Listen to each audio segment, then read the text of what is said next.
All right, so let's start over. Today is part 4, Introduction to the Montessori Method. And we also talk about practical life. Um, so we jumped this introduction, but in a nutshell, early urbanization in Rome, Maria Montessori experiences a lot of children living in the streets. They have no formal education. They are left to themselves. And instead of, you know, developing self-worth, self-esteem, um, they become very destructive. So she's endorsed with a project by local bankers. She gets the money to set up the Casa de Bambini.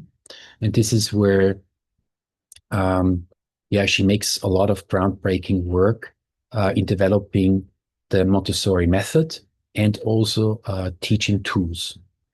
Um, yeah, and we were quickly talking about John Calhoun's work. If you're interested to look into this, there's a very interesting video also in the assignments um, that if people are in an urban environment, um, this might resemble actually John Calhoun's mice experiments. They call it dystopia experiments, um, which can cause a behavioral sink in a population and even population collapse. So, what are the 4 pillars of the Montessori method that she applied? So, first of all, she said you really need to observe the child. Yeah. Um, And this includes, if you want to really observe somebody, that you need to have time to do so. I mean, if you have 50 students and you're one teacher, I think it's very difficult to observe every individual student. So I think this is a problem we still have nowadays in education. She established no ties to conventional methods of teaching and staff without formal teacher training. She employed as teachers very often housewives, people from other walks of life, and not people who had a traditional teaching training. She put an emphasis on the environment. So she always prepared the environment meticulously. And here we already have, I think, a connection to also environmental education, because in the end, I mean, if you are always in the indoor classroom, you sort of lose this scrutiny to prepare the environment, because as a teacher, you come every day into the same room, you think it's well prepared, you don't make the effort to prepare again. But in the outdoor classroom, you actually need to prepare every time you go there. And then the respectful treatment, and I would say even a sort of a Buddhist understanding of an essential goodness in every child. In the teaching methods of the 18th and 19th century, this was probably really missing. I don't know how it is today. So, yeah, we have here three words that again kind of open the door to pedagogy. Who wants to pick one of those words and explain it quickly? Anybody? You want to start? Yeah. Yeah. Pedagogy, somebody who guides a child. Yeah. Somebody who guides a child. So the pedagogue originally was somebody who guides somebody. Yeah. It's also, I think we have a different connotation nowadays of pedagogy, you know? Um, who wants to go with the teacher? Okay. Teacher, somebody who shows how things are done. Etymology from Old English, I can, based on German root, show. Mhm. I think that's also interesting, because a teacher is somebody you can imitate, right? And just the other day when we were in the park with this professor from the University for Primary Teaching, Primary Education, she said she noticed it. She noticed that in the education of primary teachers, um, it's very academic, and the teachers, that those young teachers, they think that teaching children is also academic because nobody shows them how to actually work with the children at that age group. So if you think about it now, this understanding of teaching is very much an apprenticeship, no? If you have a master in any craft, you follow him because he knows how to do it, whether it's a carpenter, a smith, or anybody. So this is a lot about showing something. The elders show the younger how to do things. And then the third word is facilitator. Facilitator, somebody who enables a learning process. Etymology from Latin facilitas, easiness, or facility. Yeah. And maybe we should add here another word is the mentor, which we actually agreed on using on the ARC, because the mentor is somebody who helps you grow in a very general, broad definition. No, it could be a skill, it could be self-awareness, but it's somebody who helps you grow. Yeah. Also here, interesting blog to the Montessori teacher training. In this blog, it's explained what kind of perception Montessori has on becoming a teacher. And this is it in a nutshell. Omnia, you want to read this?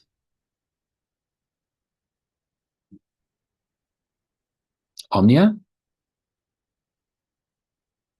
You're muted. Yep, sorry. Sorry, I didn't hear what you said. Can you repeat? Yeah, do you want to read this? Yeah, sure. The training of the teacher is something far more than learning ideas. It includes the training of character. It is a preparation of the spirit. Are you okay, Sarah? Yeah. Huh? I just have a mild headache. That's it. Okay. Yeah, if you don't feel well, I mean, let us know. Yeah, so it's a preparation of the spirit. And here you see again that it's not so much about the skills that you learn or the content. It is really a kind of a spiritual thing. And she was a deeply Catholic person. She believed deeply in God. So I couldn't really relate to that in the beginning. But I would say she has a very spiritual understanding. And I think her late years, she spent a couple of years in India, also confirmed that she has a very kind of a global understanding, almost a mystical understanding of religion. And I think she thought about becoming a teacher in the same way. The teacher is somebody who lifts you up, makes you a better person, but not only intellectually, but really spiritually. And I found this very interesting. So if you don't remember anything of what we talk about here in terms of Montessori, please remember this. This is the central slide that is in a nutshell what Montessori method is about. So you have two guiding concepts on the outside, the cosmic education and the transformation normalization. And then you have 6 major ideas that really permeate everything in the Montessori method. So, cosmic education. What do you think does this mean? Do you recall? I know there was even an assignment about this, but it was very specific, so I'm not sure if I have the right approach in mind. Mm-hmm. So, hey, Taylor, how are you? I'm good. Still in Albania? No, sorry.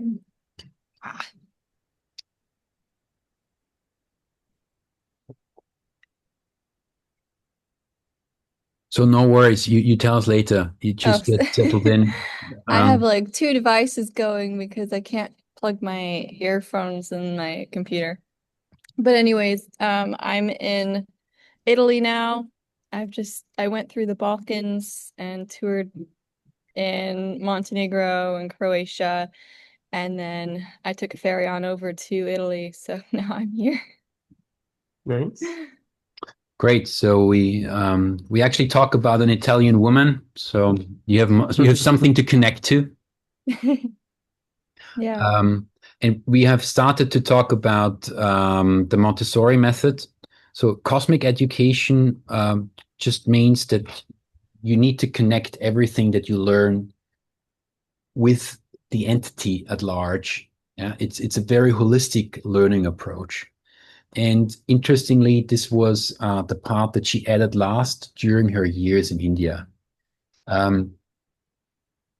So let's just have it for the time being as something very holistic, a holistic learning approach that connects what you learn on the ground with the place in the larger picture. Then transformation, normalization could be today called a psychotherapy approach. She observed that a lot of children cannot concentrate. But she also observed if you give them something to do, something purposeful, after a certain time, they start to become calm, they become calmer. And this process, this shift, yeah, of being maybe a noisy, irritating child to becoming somebody who can focus and put effort into work, this process she called transformation, normalization, because she had this assumption not only is every human being good in essence, we also have a default mode of working and operating.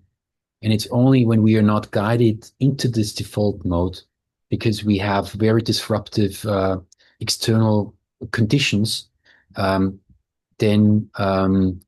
we become irritating to others and become a problem. And obviously, I mean, the children back there, they were just a burden for the parents. Now, the parents were working probably in workshops and sweatshops 12, 14 hours a day.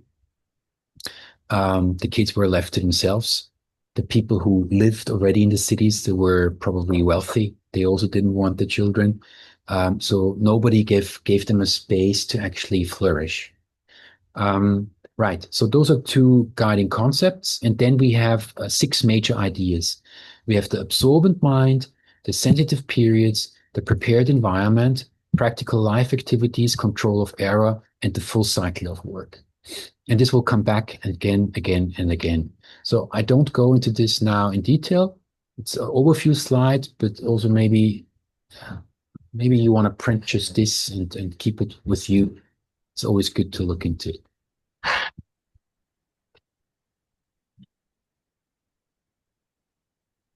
So here we have a list and overview of the key aspects of the spirit of the child. How about we do this again in a kind of a group exercise, and all of us each of one read a bullet point. I just read here the entry. The spirit of the child in Montessori education refers to the inner spiritual energy, innate curiosity, and unique potential that drives a child's self-construction. It emphasizes respecting the child as a proactive learner with an absorbent mind who develops through purposeful, free activity and a deep connection with nature and their environment. Who would like to start? I can go. The spiritual embryo. Montessori believed the child has a psychic formative period after birth where they absorb the environment to build their own personality. The absorbent mind, children possesses a unique unconscious capacity to absorb surroundings, culture, and language, forming their soul or inner life. Inner teacher. The child's spirit contains a natural inherent drive to learn, develop, and achieve independence. Omnia, do you want to continue? Maybe you just hand over always that we know who is continuing. Okay. Freedom and discipline. True discipline arises from within when a child is allowed to choose their work and concentrate, leading to a state of inner stillness and self-mastery. Just a second before we continue. Think about this for a second. We still don't have this now. In our education systems, we're always told what to be done, no? Yeah. Okay, Taylor? Respect for development. The adult's role is to follow the child, providing a prepared environment and observing without interference to allow this inner spirit to flourish. Yeah, it's a very optimist kind of view of how education should work. Needs to have a very special kind of environment. So, and the last one is peace education, right? Nurturing this spirit fosters qualities like empathy, kindness, and concentration, aiming to cultivate peaceful global citizens. And here you again have the connection to cosmic education. How to support the spirit of the child, Adri? Prepare the environment. Provide a beautiful, orderly space that encourages freedom of movement and choice. Observe, don't interfere. Avoid interrupting the child's concentration with unnecessary praise or correction. Nurture wonder. Encourage a deep, joyful connection to nature and the world. Prepare the adult. The teacher or parent must work on their own spiritual, emotional, and mental state to be patient, loving, and non-judgmental. Wow, I tell you, looking at my own kind of parental track record, it's challenging, really challenging. I think people don't actually believe discipline come from within. They believe that you have to teach them to the child or they never know. And that happens, you can see it when a child did something wrong and you have to teach him not to do it. They always have to tell him this is wrong without even explaining why. They just tell him this is wrong, don't do it again without explaining why. And if the child asks why, I'm talking from experience here, like the people around me, how they raise their children, they tell him it's not polite to argue with your parents and ask why. They just tell him this is right, this is wrong. I'm your parent, I know more. And this is what I see all around me. No one believes it comes from within, and I think that's a big problem. I don't know how to fix that. Mm. How do we convince the parents first that this is not true? Yeah, Omnia, this is why our economic system and our education systems are like the chicken and the egg, sort of, or I don't know, the cat biting its own tail. Think of a ideal utopian society in which parents are not cogwheels in a large machine, and they need to just, run after the money to sustain the families. If they would have more time, would things be different? I think it has to do a lot with our economic system. So we cannot fix education unless we can fix our economic systems. In an ideal world, you don't have that pressure. But we don't live in an ideal world. We live in a world where we have power systems in place, where governments want people to study things that make the nation strong and, I don't know, innovative, because we need new products, no, that create economic growth. So this is why we have all over the world STEM policies, no, science, technology, engineering, and math. This is what counts nowadays. If you're a child that is not interested or gifted in this area, you have basically no place in school. No, you just need to obey. And if you are even more unfortunate, and you don't even have access to good schooling, then you become very soon part of the workforce, right? Yeah. So I think we cannot separate the two dimensions. And ever since I have children of my own, I also realized that the pressures that you have as a parent make it very difficult to not tell, at least sometimes, your child, please just listen. Don't argue with me. I'm already really exhausted from a full days of work. Yeah. So the reality is difficult.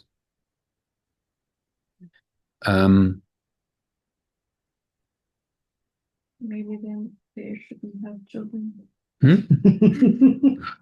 Come again? Maybe if they can't afford time for their children, I don't know, maybe they shouldn't have children.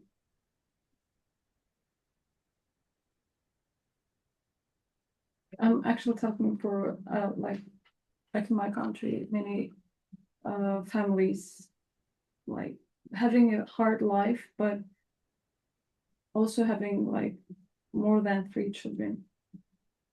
And Because it's culturally, you're forced culturally to have children is what you're supposed to have, and you don't stop to think about it. and at the end of the day, they have mental traumatized children. Mhm. They also are. Yeah, same here. In Egypt, also, the smallest family have 3 children. There's more. Yes. They have 4 and 5 children. It's a bad tradition. Yes, exactly. Well, is it a bad tradition? I don't think anyone with 5 kids can have time for all of them. It's impossible. 1 or 2 kids and you are full. You have your hands full. How are you gonna do with 5 kids? One gonna be left out, or you say this one is independent enough, I'm not gonna pay much mind to it or much attention. One is gonna fall behind, and it's your responsibility. So 1 or 2, just focus on them. It needs a lot of time and energy to take care of 2 kids. What about 5? How are you gonna take care of 5 children? I don't think it's possible. Good. Yeah. But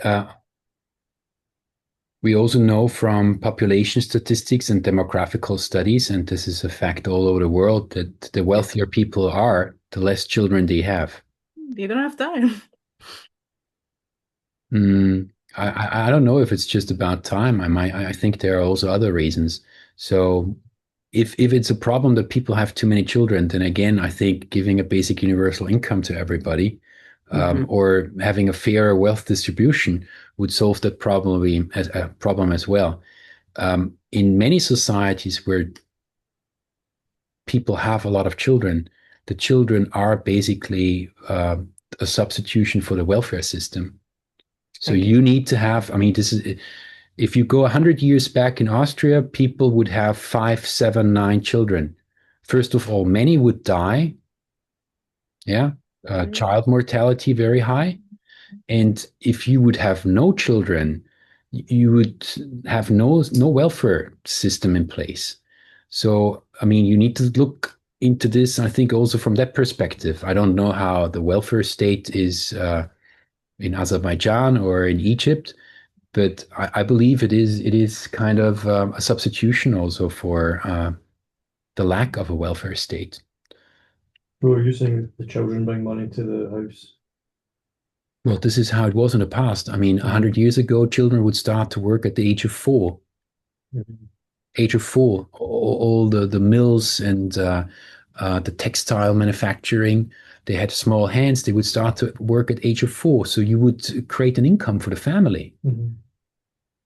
What else can you do? So a family would be a small corporation in the end, and this is also to a certain extent, it's still like this today. Mhm. That is true. That's why also here in Egypt, people prefer to have boys over girls because of this, because the boys can work more and get more income to the family. It's true, yeah. Yeah. So I'm always circling back that all this could be resolved now with all the technology and the productivity gains that we had in the last decades. It just needs to be shared fairly. And the studies clearly show the wealthier people are, and this is not only because they have less time. It also has to do with setting a different focus, or maybe then being in charge of the decisions that you make. You need to think, if you grow up yourself as a traumatized child, do you make sound decisions in who you fall in love with, who you set up a family with? It just happens. I mean, life is a continuous misery, and people try to deal with it. If you are wealthy, um, and in a sound place, you can make decisions, you can plan, you are not being pushed around all the time. I think most people are really pushed around most of the time now. Yeah, I'm just trying to be empathetic. I think it's not very simple. You have a point.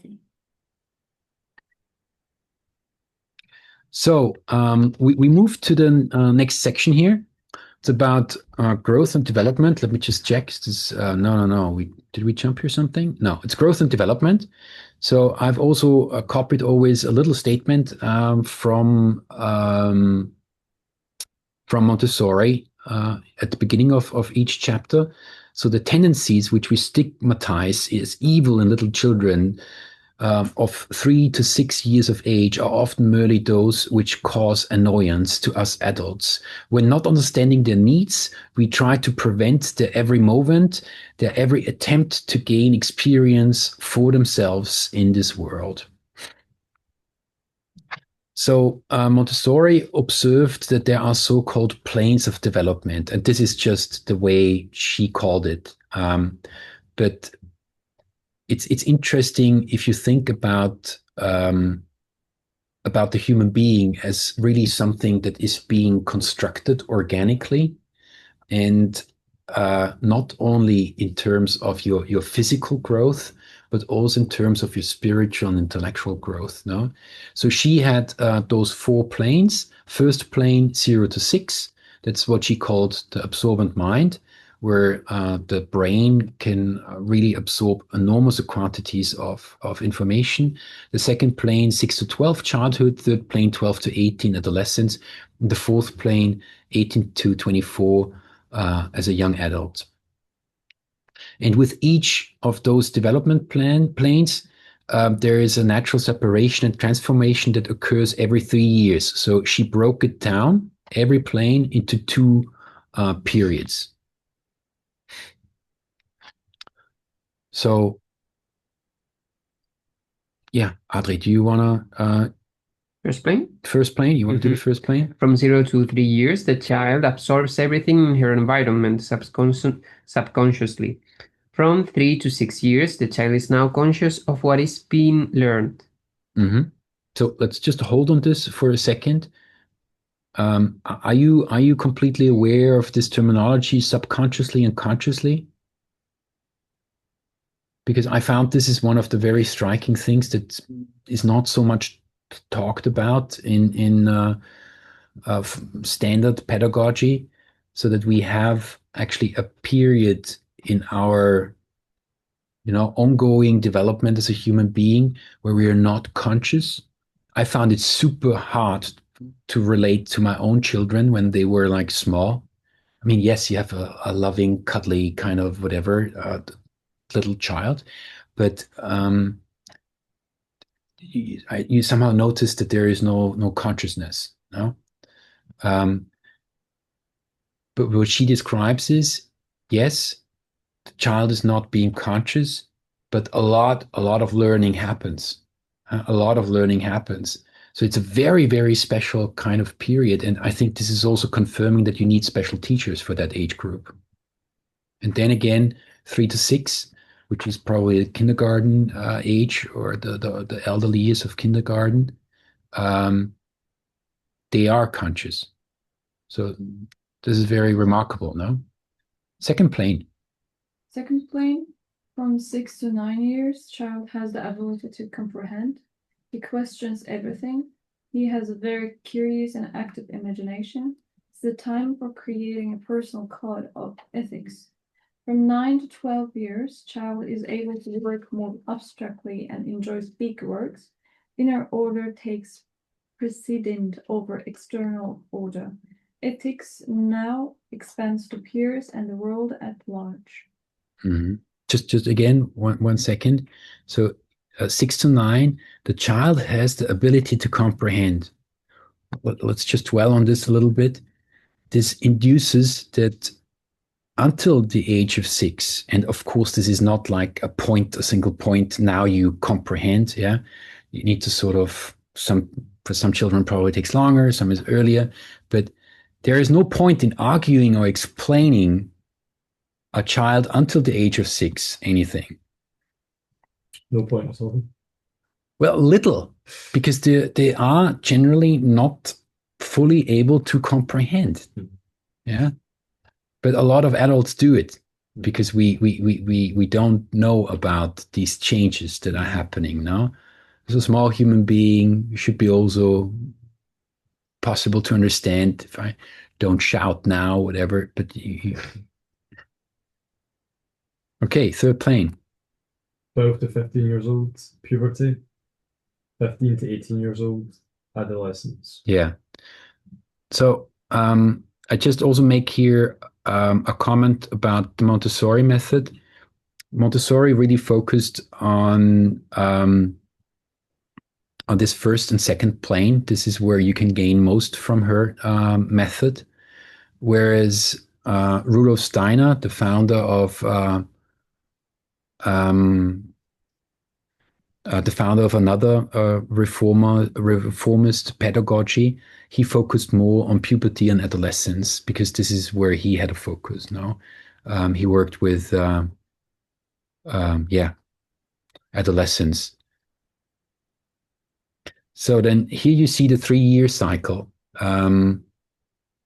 So we said that there are 4 planes, each lasting 6 years, and within each plane you have a 3-year cycle, 2 3-year cycles.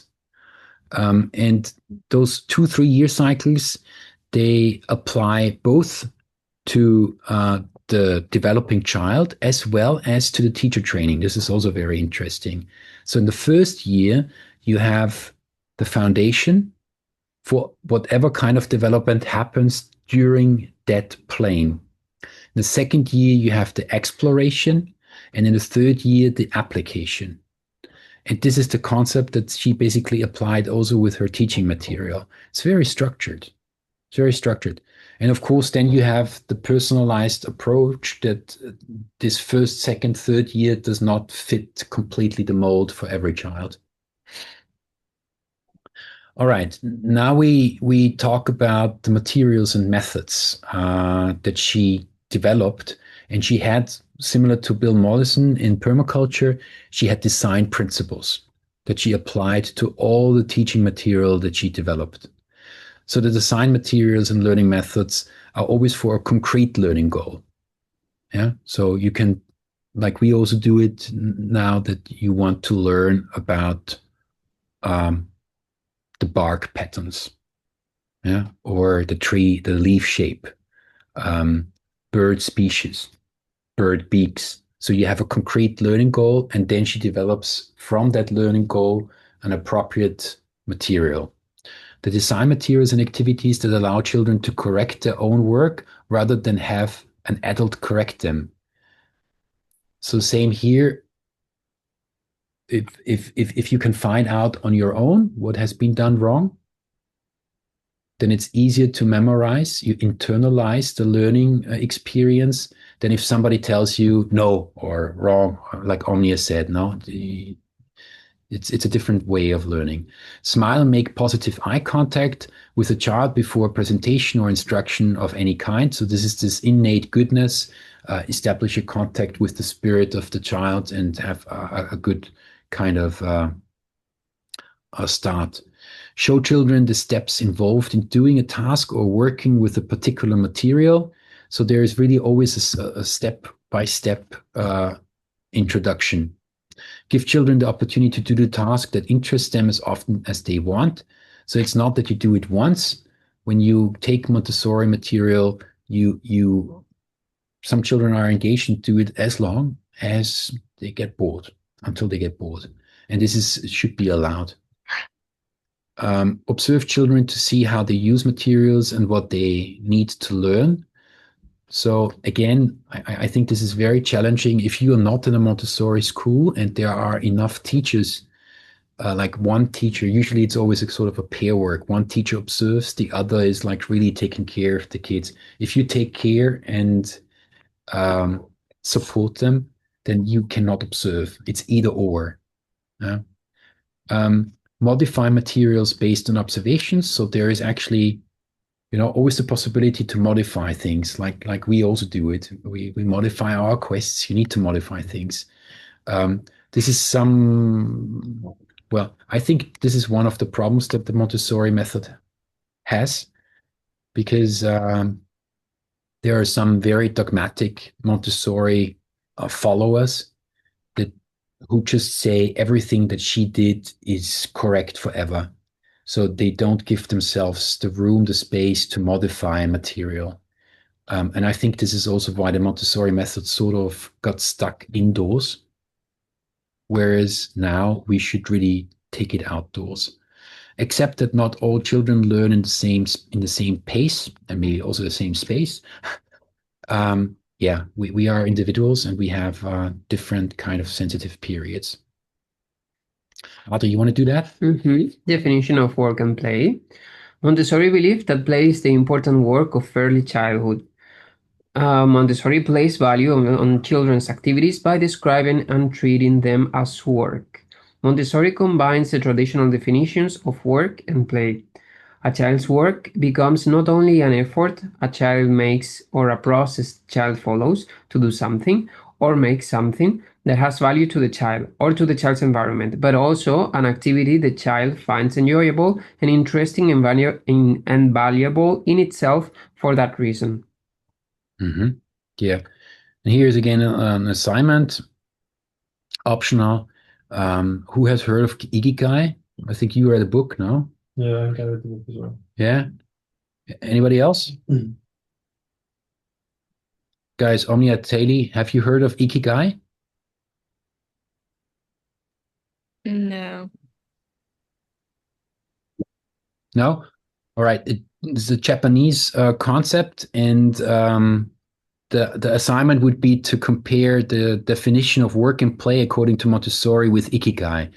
I think it's a very interesting approach. But Ikigai, in a nutshell, means the reason why you get up in the morning. The reason why you get up in the morning is kind of the purpose in your life. Right. So, that's a curve from modern pedagogy, actually. You have on the x-axis time and effort. On the y-axis, you have joy and fun. And you see there is a point T1 when you start an activity. There is a point T2 when it becomes more difficult. And this is the point where usually a teacher before that point actually should intervene and support. Yeah. So if you have a good mentor, then you intervene before T2 and make it possible that the child continues the learning curve. You make more time and effort, and you have again fun, even though it's more complicated and more challenging.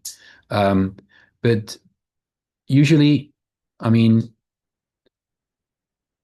quite often it happens that you actually end up at point T 2.2. So it means that you default, you drop out, becomes too difficult.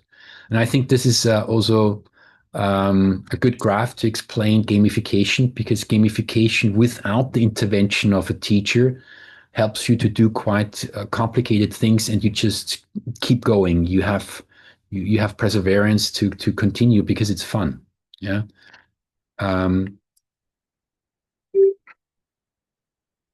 Right. And here another graph that sort of tries to visualize the absorbent mind.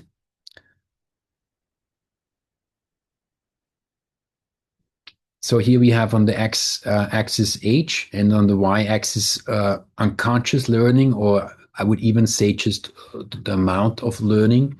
But you see that it peaks in this period between 3 and 6, and then it goes down, right?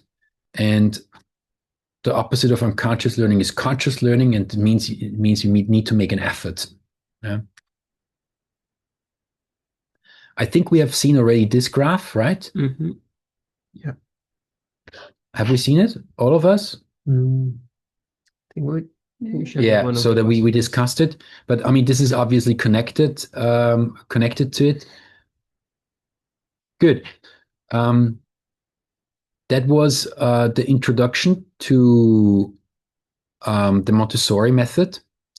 We'll make now a quick break, 5 minutes, and then we continue with practical life. Is this good? Welcome back to part 2. How was this first introduction to you about Montessori, especially now because you have never heard about it? Do you think you can understand a little bit where she came from? I think it's always important to understand in which period somebody grew up, why he developed or she developed a certain method.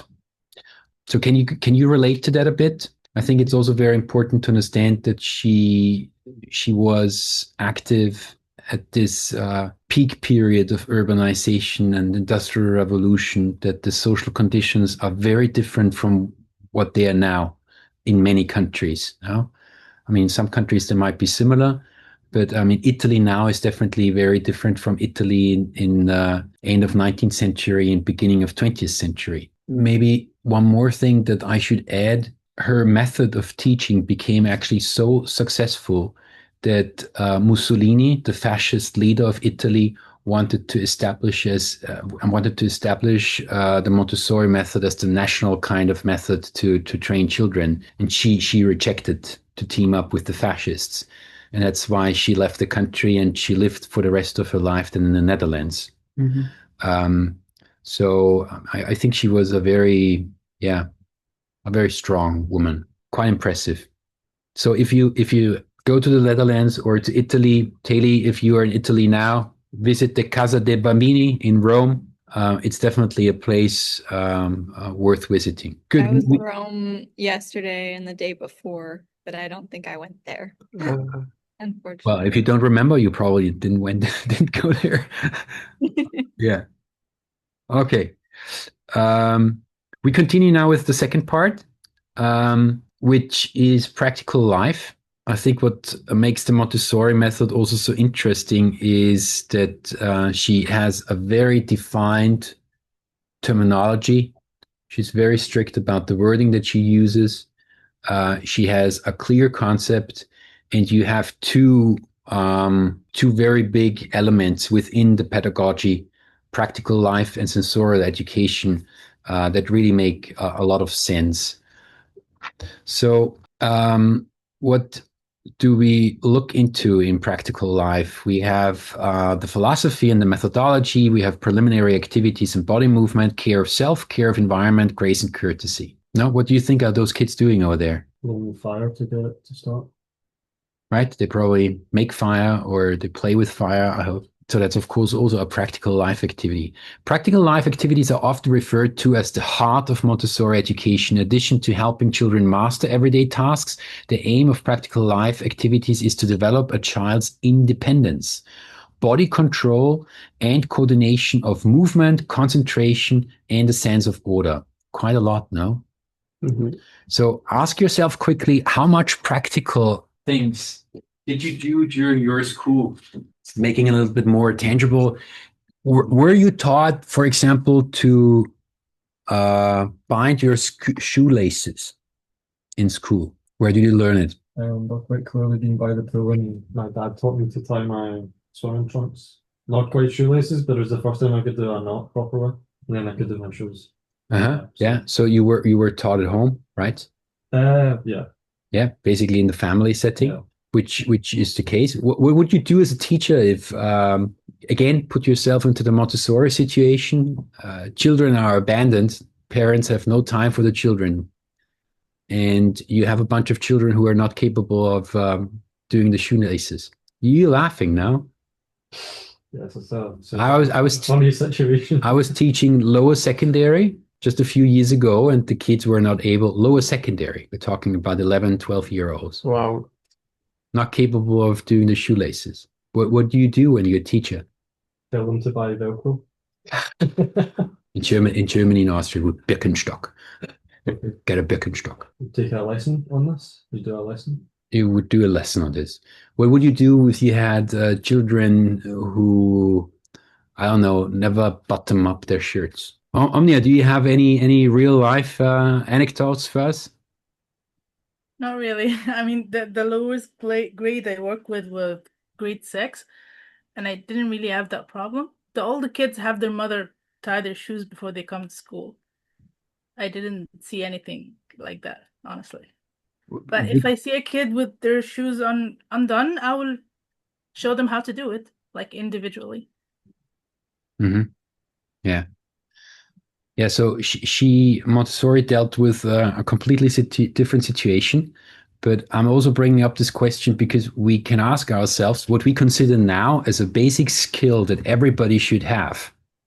We can apply the same concept to other skills. Just think of the other day when we were cleaning the park. There are literally hundreds and thousands of people who throw out their cigarette butts as if it was the right way of behaving, no? Separating waste. So there are many environmentally sustainable skills that you should also have, no? And they are not there. So the question is always what kind of practical life, daily activities should become a skill that everybody has in a society. And here it's important to just really take education as a way to spread those skills. And practical life starts at a very, very low level.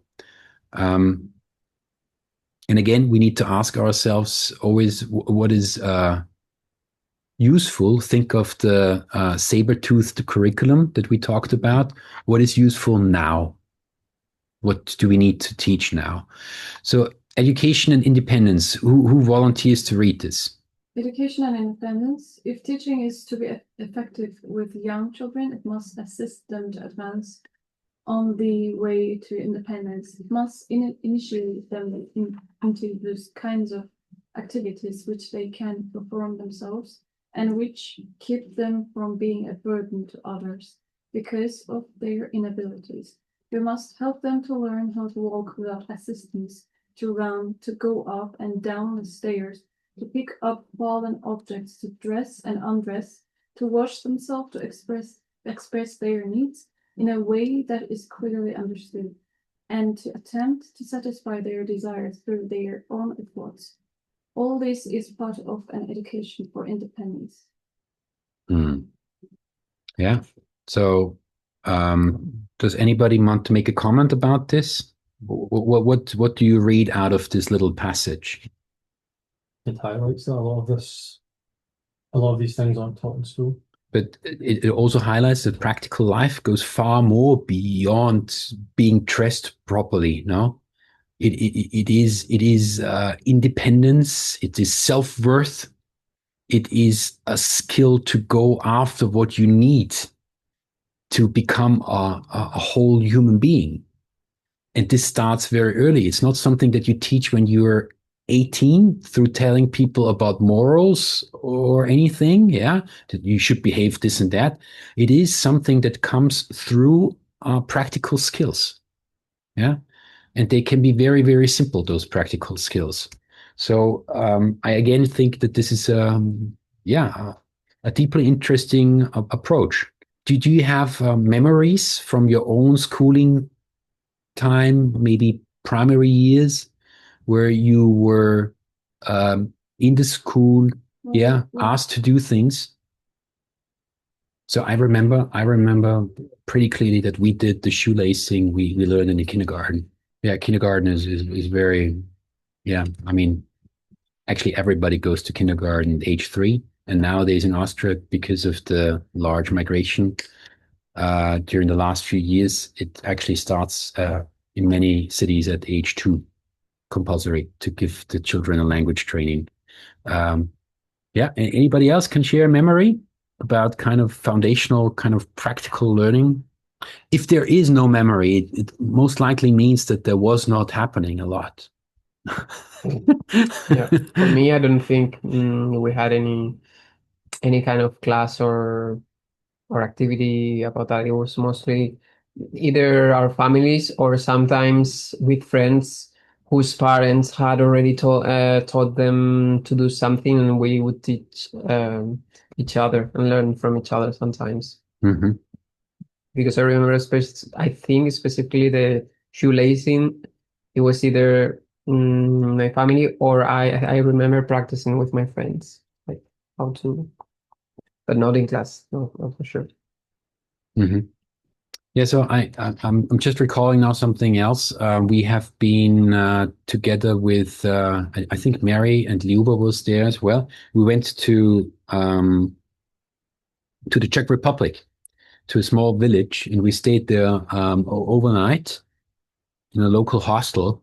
And the next day in the morning, I usually get up very early. So I was going for a morning walk. And in that small village, there were kids, I would say, yeah, so primary school, very early years, up till maybe age 12. And they would be there gathering 6:30 a.m. for fishing. And there would be mostly older men from the village, kind of really as the elders, telling them what to do. And they would be there was a big pond around, and around the pond, in a distance of 50 meters, the kids would have their little stool. They would sit there and be there all morning fishing.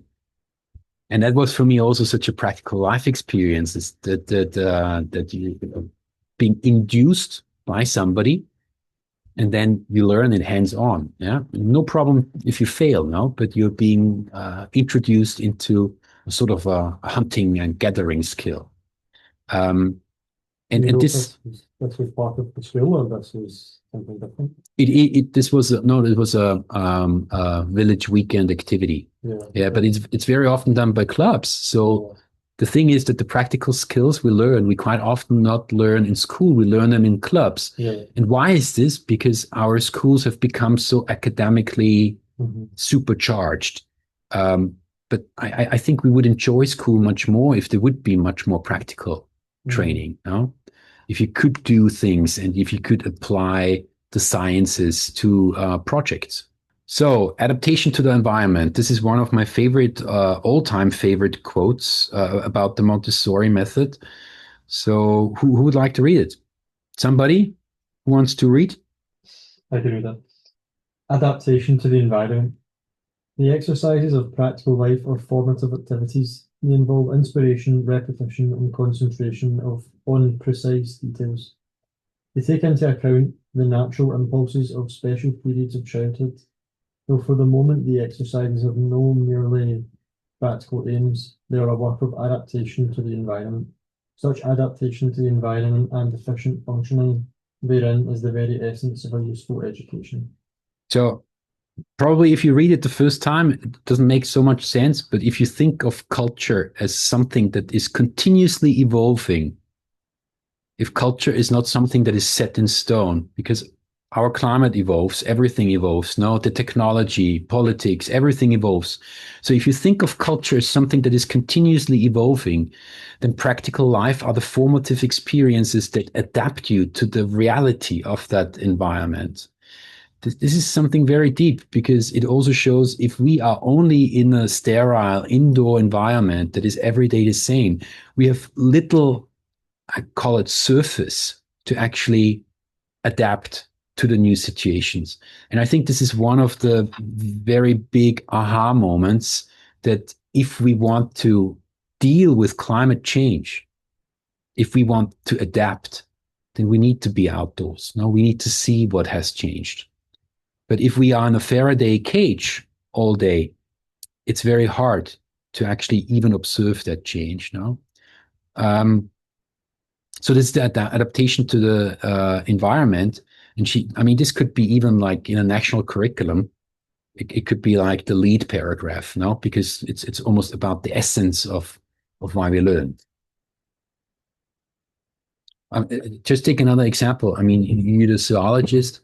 If we have mass extinction of species, but we don't notice it, interesting, because it always happens when we have the course, no? Wasn't it last time as well? No, last time was the fire, the fake fire. But it happened already also. She's gonna stop and it's gonna do it tomorrow. Okay, so that's useful education. And then back then, like about 100 years ago, Montessori had these 4 areas of activity that she grouped around practical life, where she thought those are useful. And we can quickly maybe you want to give a comment what kind of activities you think are still useful. But we have preliminary activities, body movement, which you also call gross motor skills. Then we have care of self, care of environment, grace and courtesy. I think from my experience in the formal schooling system that grace and courtesy is the one that is most lacking nowadays. So I would definitely make a kind of a focus on this, at least around here. What do you think would be important? Or do you think there is something missing? Super important, for example, I would say the care of the environment, considering that we're living through an ecological crisis, and at the end, it's gonna be just to have that consciousness about the environment is gonna be crucial, I think. So maybe my personal choice, or not like choice, but give some priority, maybe in a sense, I would choose that. Anybody else? We look into a couple of activities in a second as an example, but maybe you also come up with an activity that fits one of those categories. So we're not going to read this, but in a nutshell, it means that engaging in a routine, even though it might seem to be very boring, it can give the learning child a lot of satisfaction. Yeah. And apart from the satisfaction, there also can evolve this sense of achievement when you actually really master something. And I have picked here actually from my own childhood a movies out of the 80s. Do you know it? Mm-hmm. Yeah. Yeah, we even turned it into a quest here in St. Pölten. There's a Karate Kid quest. So how do you think does routine and practical life appear in this film? Practice makes perfect. Hmm? Practice makes perfect. Yeah, practice makes perfect, but what is he practicing now? He was practicing like martial arts movement, but doing something from a daily for a daily routine. So he could use what he learned for the daily routine in a different area. Discipline. Discipline. Yeah, also discipline. Yeah, I mean, he had a sort of a low phase now when he was not really kicking people and learning martial art move, but was told by his master to polish the car. Yeah, but in the end, this was a basic kind of defense move that he really internalized, and I think this can be said for many things now. A piano teacher would tell you probably the same thing about playing the piano, that you need to get the basics and do those 10,000 hours to become a master. And only then you start to, to do things on your own. So I don't recall anymore. There are 3 basic moves that this boy is being taught here. And in the end, he gains exactly what he has lost at the beginning, or maybe never had, this sort of self confidence.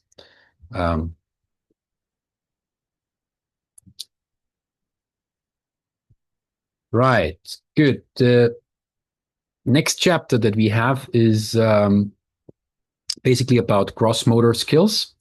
Who'd like to read the intro statement here? I can do it. He must use, according to time and circumstance, the many things which he has learned perfectly, but it is he who makes the decision. How he is to use what he has learned is a task for his own conscience, an exercise of his own responsibility. He is thus freed from the greatest of all dangers, that of making an adult responsible for his actions, of condemning his own conscience to a kind of idle slumber. Idle slumber.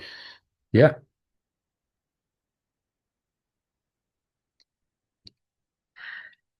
So the preliminary activities are again forming a sense of independence, of self-control. And it's quite interesting if you read The Absorbent Mind by Montessori. She's quite outspoken about sloth. Yeah. And she says that a lot of adults, they are being lazy because they never learned in the early years. They were never trained to develop this sense of independence. So it basically, this is really coming through the body. Yeah. You need to make these experiences very early on as a toddler in order to become actually a fulfilled adult. It's very interesting how she makes those connections. And here we have just very hands-on a couple of examples for gross motor skills.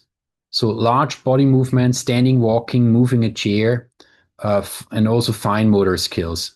And on the left side, you see how you could apply this in an age-appropriate chore at home, but also in the school. Yeah, so early elementary, collect garbage, for example, I see here. Fold, hang, laundry, clean the microwave. Did you do chores at home? Right? Mm-hmm. Was it feeling bad? How did it feel? But then Grow up, have more students. And it got less fun. Hmm? And it got less fun. Yes. kill the deer. You did a lot of hunting Sometimes, no, all the time. for food or for Dad was hunting birds and stuff, rabbits. I was just being inside. Okay. Yeah, I wouldn't call this anymore a typical chore nowadays, but contributing to the home in the one way or of the other. I think that's very important because it shows you also another side of life that expects you when you grow up. So practical life and concentration. This is what I already mentioned before. Each time children repeat an activity, they have the opportunity to concentrate a little more on the sequence of steps and the details of the movements. As children are able to sustain concentration for longer periods of time, Montessori teachers often introduce more complex tasks that require perseverance to master the difficult steps. By being challenged in this way, further develops the children's ability to concentrate.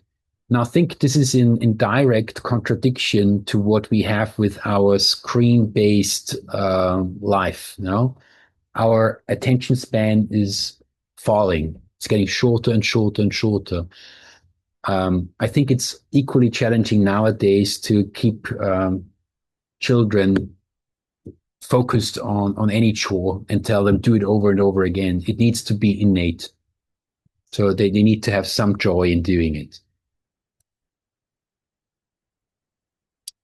All right. The next thing that we look into is the prepared environment. I already mentioned prepared environment is also one of the six core elements in the Montessori method. So the prepared environment in these early years means that you use child-sized materials. It was Montessori who introduced children tables, children chairs. So this entire miniature furniture setting.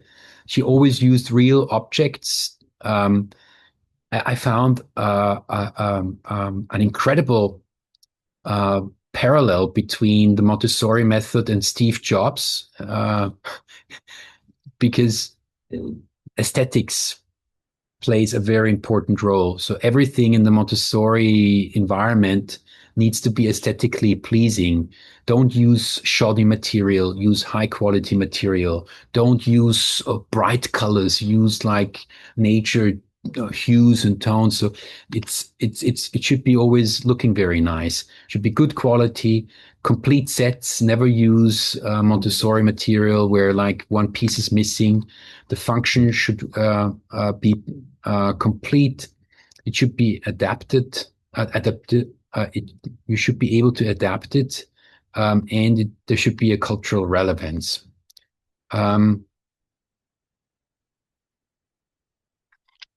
Right. So then there are types of presentation. We're going to do that as well in the sensorial education. But this is important. So whenever you use Montessori material, and of course you can extend this then also to other activities that you develop yourself, you invite the child, you make sure that the child is comfortable, you make sure that the child is interested in the material. So how do you confirm that? What do you think? How do you confirm that somebody is interested in the material? We need to probably talk a little bit of the classroom setting in a Montessori school. In a Montessori school, you would have one wall with a shelf, and on that shelf, there would sit different materials. Then you would have probably a quiet corner, a couple of tables where children can work together. But usually the teacher would start with a group presentation and present one of the materials that are in the shelf. And then all the kids are introduced to it. But then there are also single presentations where the child would be invited to the shelf, and it can choose them between a set of materials that are age appropriate. So the way to determine is probably also that the child picks the material. If the teacher picks, you can define if it's really interested by engagement. So again, you make this eye contact, you smile, and then you demonstrate each activity step by step. I found that extremely challenging because this is exactly what we don't do anymore. So if you teach, you usually expect that a child can follow on its own. So you show something on the blackboard, and you expect that the children understand, but actually quite often this is not happening.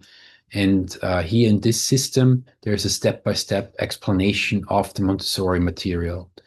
You make clear breaks, you introduce the vocabulary, you confirm full intention and interest, and you repeat the activity as often as it is wanted. And in the end, you thank the child for participating. Right. Here we have a selection of activities 2.5 to 4 years old. And what we do now is that I first show you the very basic activity that takes place every day in a Montessori school. And I have to say, in a Montessori school, either kindergarten or primary years, secondary, it would be, of course, a bit different. And we do now the unrolling and rolling a mat. So I don't know how we gonna do this for Omnia. Can you film what I do that they see it? Can you kind of swap your camera? I think I could. Let me check. I do this. Do you see it from? Let me see here. Do you see something in my camera right now? You see me, right? Now? Yes, I think it should work. So we have prepared very basic Montessori material here. And so back in Shanghai, I created this Montessori Environmental Education Center. Maybe you just take it in your hand and film so that you can see it. But basically, in every Montessori school, you would have a box with such mats. Yeah. And when the kids come in the morning into the school, like in every other school, probably they have a wardrobe, they hang up their coat, they put off their shoes. But in the classroom itself, when they are already in the classroom, they would have probably somewhere a box, and in the box you would have those mats. And when they would take out Montessori material from the shelf, they would first have to take the mat and they would unroll the mat. Yeah. So the first thing that a teacher in a Montessori school would teach is how to unroll the mat, prepare your workplace, and then again how to roll the mat. And now we're starting here at a very from the mental level, because what we're talking here about is kindergarten and primary years. This is where they do this. So again, you have hand-eye coordination, yeah, and you have your workspace. Why do you think does the Montessori method use such a mat? What do you think? What could be the benefit of having a mat?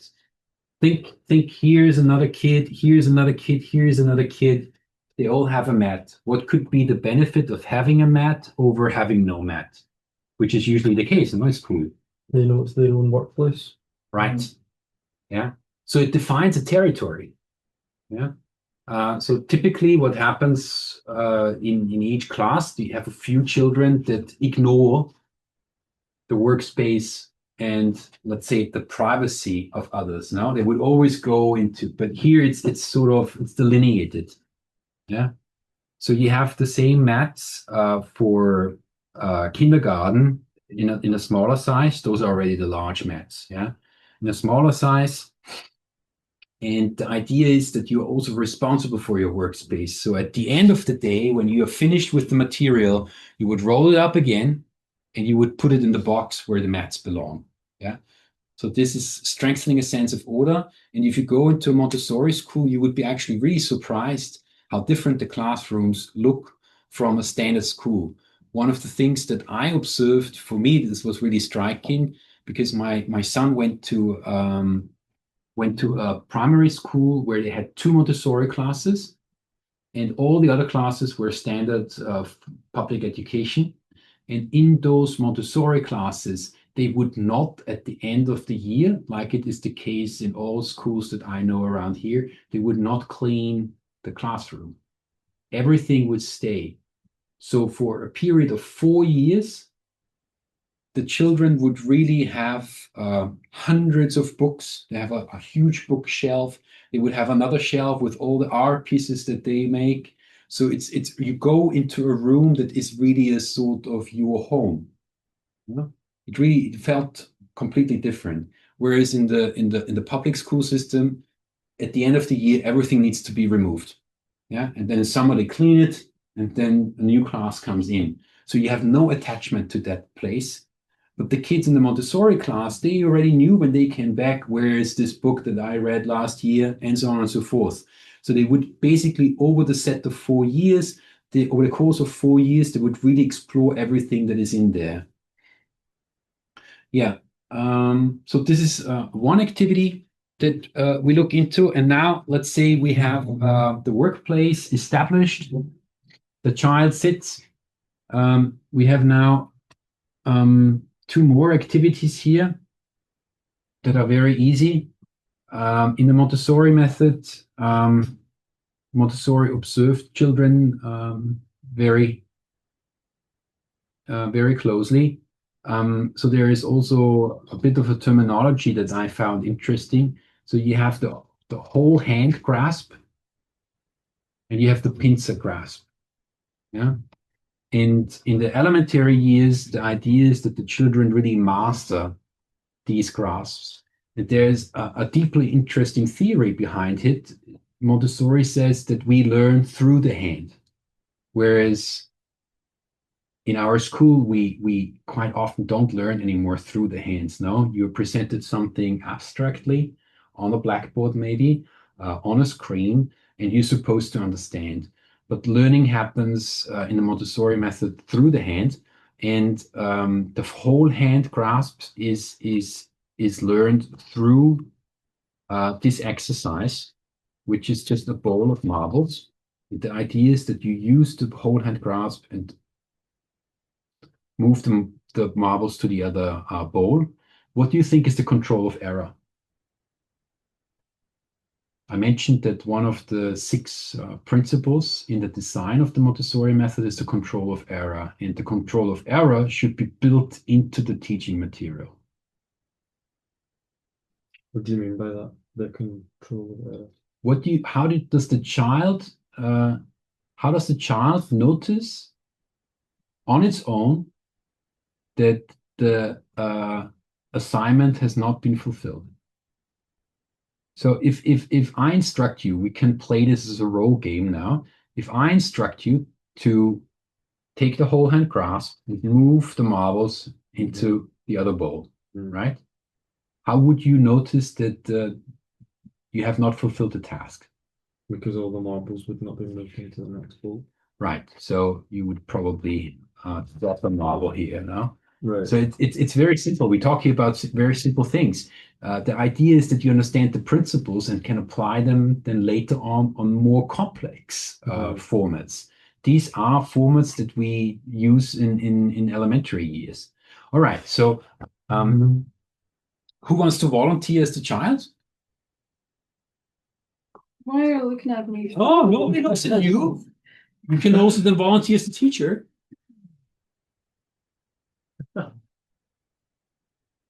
It's funny. Okay. So welcome, Sarah.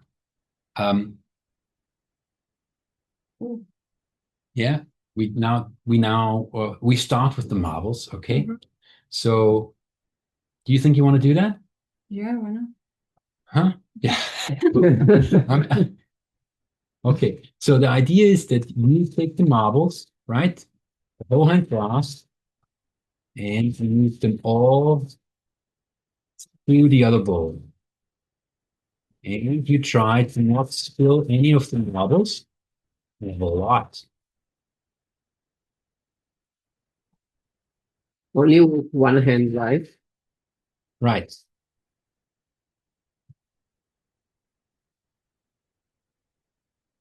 And the last one. And now you should also try to do the same, and you can empty this bowl into the other one.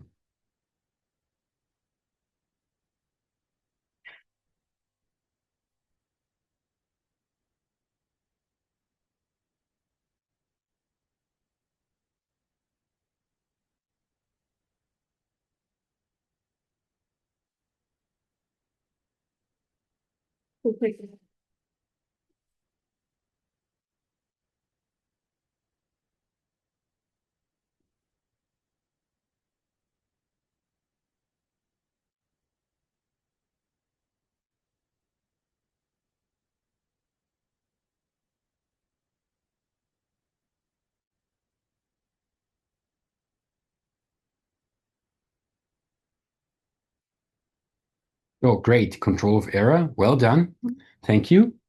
Now we make it a little bit more difficult, no? We just try to see here what it means, no, to master a skill. How about Taryn, you do the child now, and Sarah, you the teacher. And what you need to do is you have here a picture. This is your class? No, I think this is already the class that we have here. And Sarah, you try to imagine that he is a child, and you give him this assignment. And the assignment is, let's take a little bit less. That should be around it. That you take with your dominant hand. This is another thing that Montessori teachers do in the elementary school. You're usually always at the side of the dominant hand. No? So you need to kind of have observed, are you right-handed or left-handed, to support. And you would then and show first. Show Sure. what to do. Okay. What's your dominant hand? Yeah, then you wouldn't need to go on this side.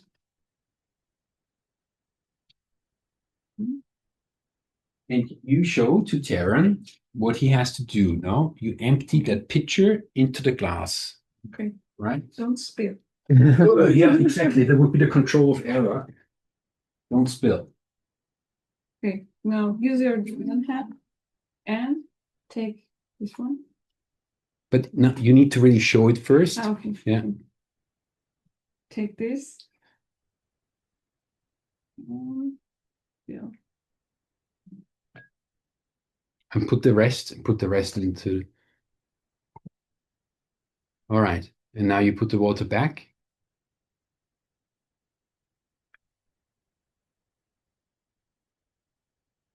Now you go.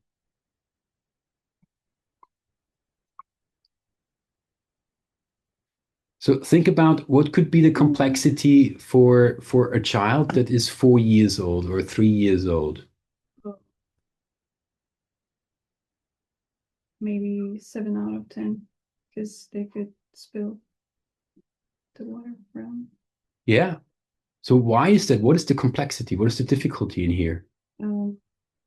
Their hands are less stable. Hand-eye coordination. Coordination, yeah. Hand-eye coordination, then really doing this twist, no? Mm-hmm. Yes. Yeah. So there is complexity in this. Mm-hmm. We're doing here something that is very easy for us because we are grown-ups. Mhm. But I mean, we're doing here exercises that are designed for children 2.5 to 4 years of age. And during the camp in July, we're going to do exercises that are designed for another age group. Yeah. Mhm. So like the screwed hedgehog, and you also need to design afterwards such exercises. This is just a very, very simple exercise now to show you the principles of a control of error. If you spill water here, you realize yourself that Mhm. there was something not working very well. So try it again until you don't spill anymore.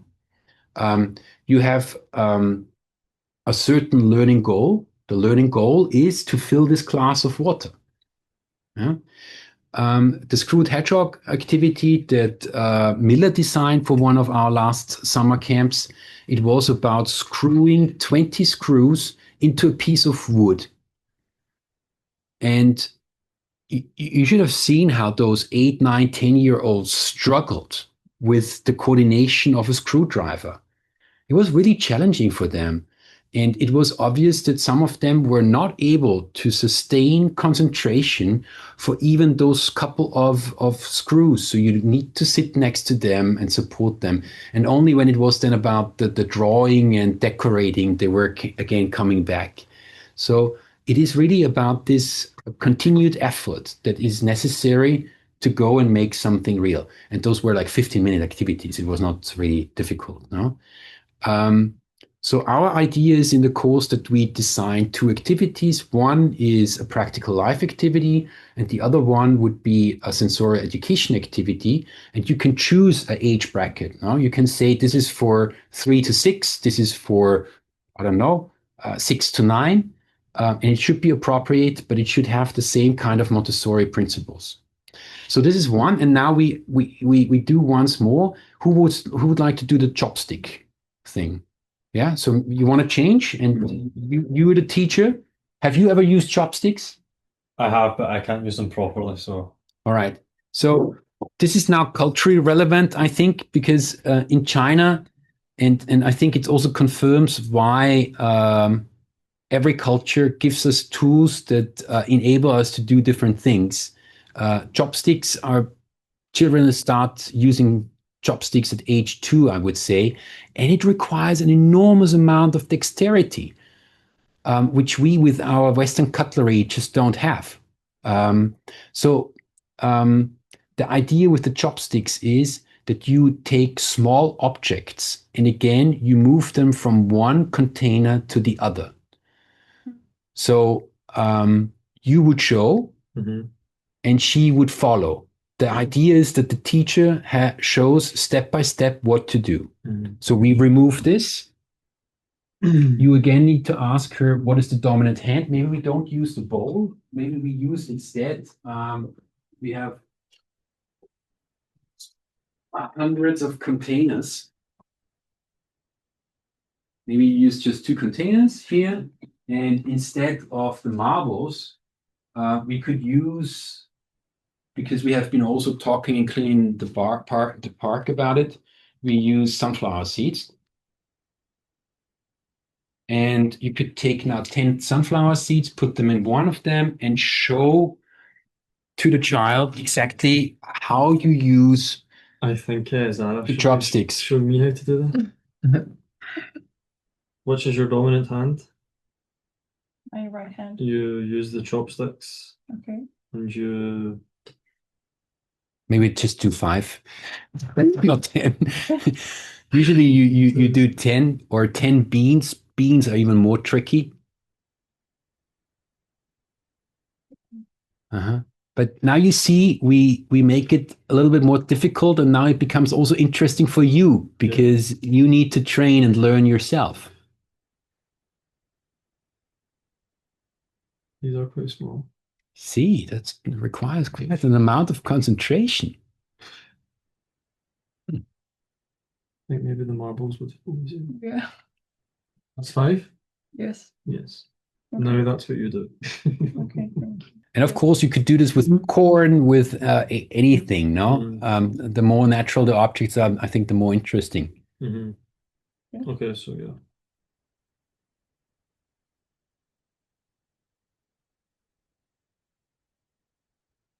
Oh, I see some surgical skills here.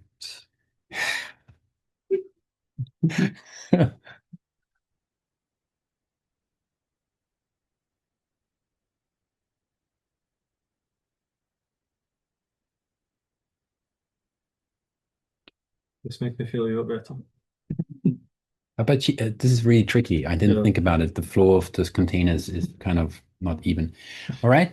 So thank you very much. Again, I mean, you will probably in the camp sometimes think I'm over exaggerating, but usually when the kids come, I really go down on their eye level. I try to greet them. Even the kids feel sometimes really awkward. Why is this adult coming down and talk to me like this? But I think this, starting with a smile and also ending it properly is really nice for such activities. Now, this was a bit more complicated. Can you imagine that once you can't do something that you want to manage? Frustrating. But do you also think like if somebody shows you and this person can do it, that you also want to be able to do it? Right? So this is the concept behind it. And that's what we need to try to get also done in the camp, that we have a couple of activities where the kids actually learn something new. And that's of course not always so easy, no? You have always kids that are not interested, they want to do something different. And I think in recent years actually using I mean, too much screen time makes it also difficult to have their focus. Okay. Good. How was this for you, Omnia and Taylor, on the other end of the screen? Did you get a little bit what we were doing? Yeah, it was really interesting. Yeah. So again, I just want to summarize it. It was very basic. This is for kindergarten, but the idea is to get the concept of what is a practical life activity. It needs to be age appropriate. It needs to be something that the kids cannot yet do. The teacher shows and instills this kind of interest. I also want to be able to do that. And then because you struggle, it's really like when we start to walk, there is an innate drive for learning, but it needs to be triggered by something. And somehow this innate drive to learn something, this is what we have lost in education. This is what I hear over and over again. And I don't say that the Montessori method has completely resolved it, but people that have been in a Montessori school, you might have already seen the TED Talk with Andrew McAfee.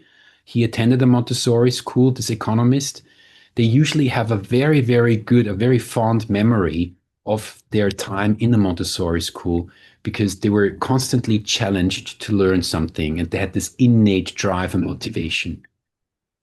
These schools are common everywhere, or So Montessori schools are quite widely spread, but there is not really a standardized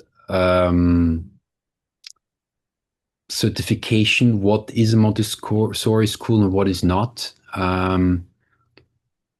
Yeah, so, but they are widely spread, yeah.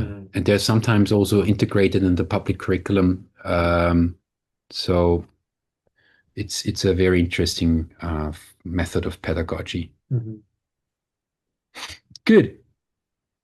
Then I continue to share here my screen.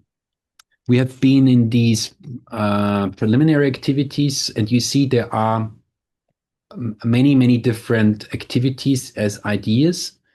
And I think we have also, no, I don't have other pictures here, but carrying a tray.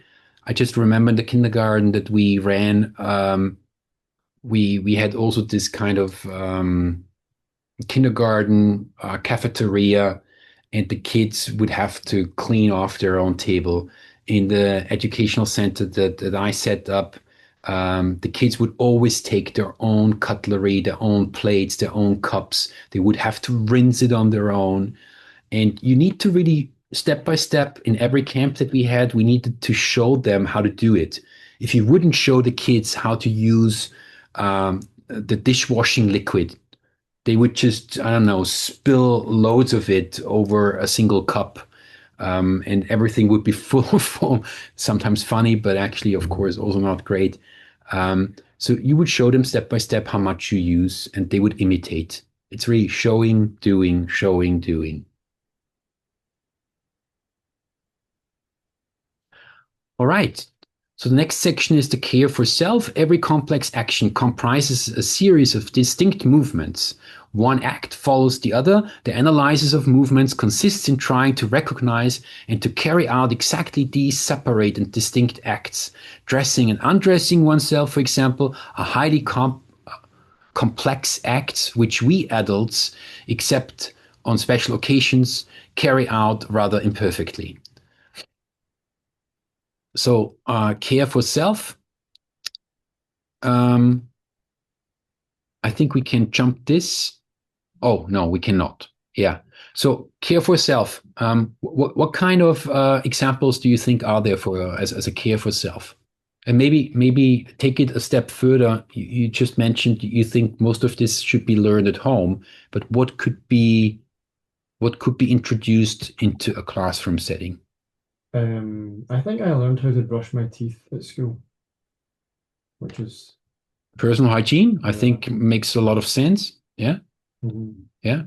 We had wee symbols on our toothbrushes of like bees or grass or whatever, and I think everyone had their own symbol, and that's how they knew which toothbrush was theirs.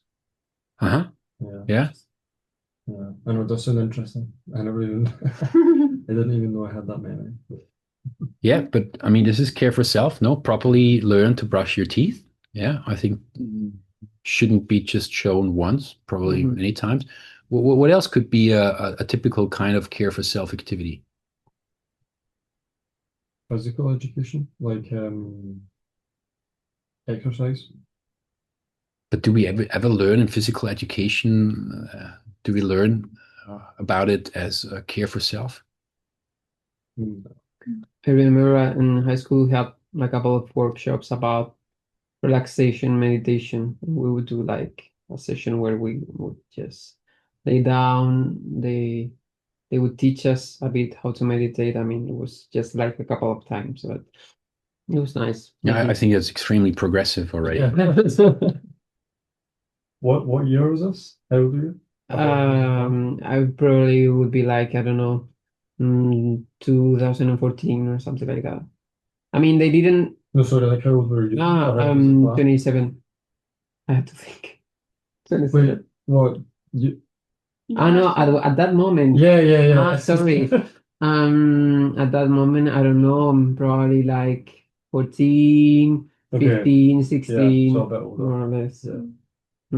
But it was very focused on physical education, like how to relax after, I don't know, doing a lot of exercise. Yeah, something intense. But Yeah. it's true that later you could implement it for, I don't know, more like psychological health, but it wasn't very focused on physiological health. And I think now it would be nice to have more situations, more workshops like that, but more focused in like being, like your More- well-being, Yeah. your psychological well-being and mental health. Yeah.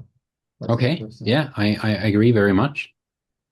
Does anybody of you have experience with mindfulness activities, mindfulness exercises?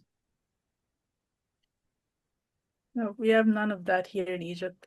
All of these stuff we learn at home. Your parents, even your older brother can teach you stuff like this, but we don't bring that to school like at all. Mm-hmm.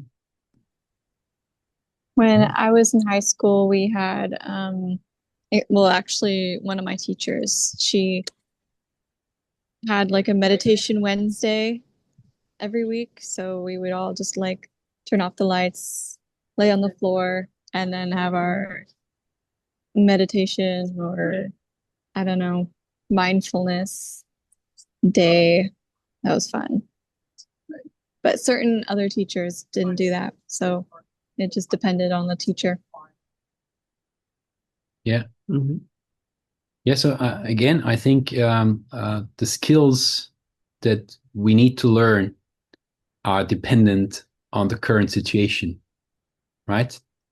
So mindfulness now with this entire screen anxiety and generally, I think a very stressful environment makes a lot of sense, no? To have this as a care of self activity in school. Maybe even have I don't know, meditation Wednesday, one day where this is really being practiced. Um, Same could be already early on yoga for children, no?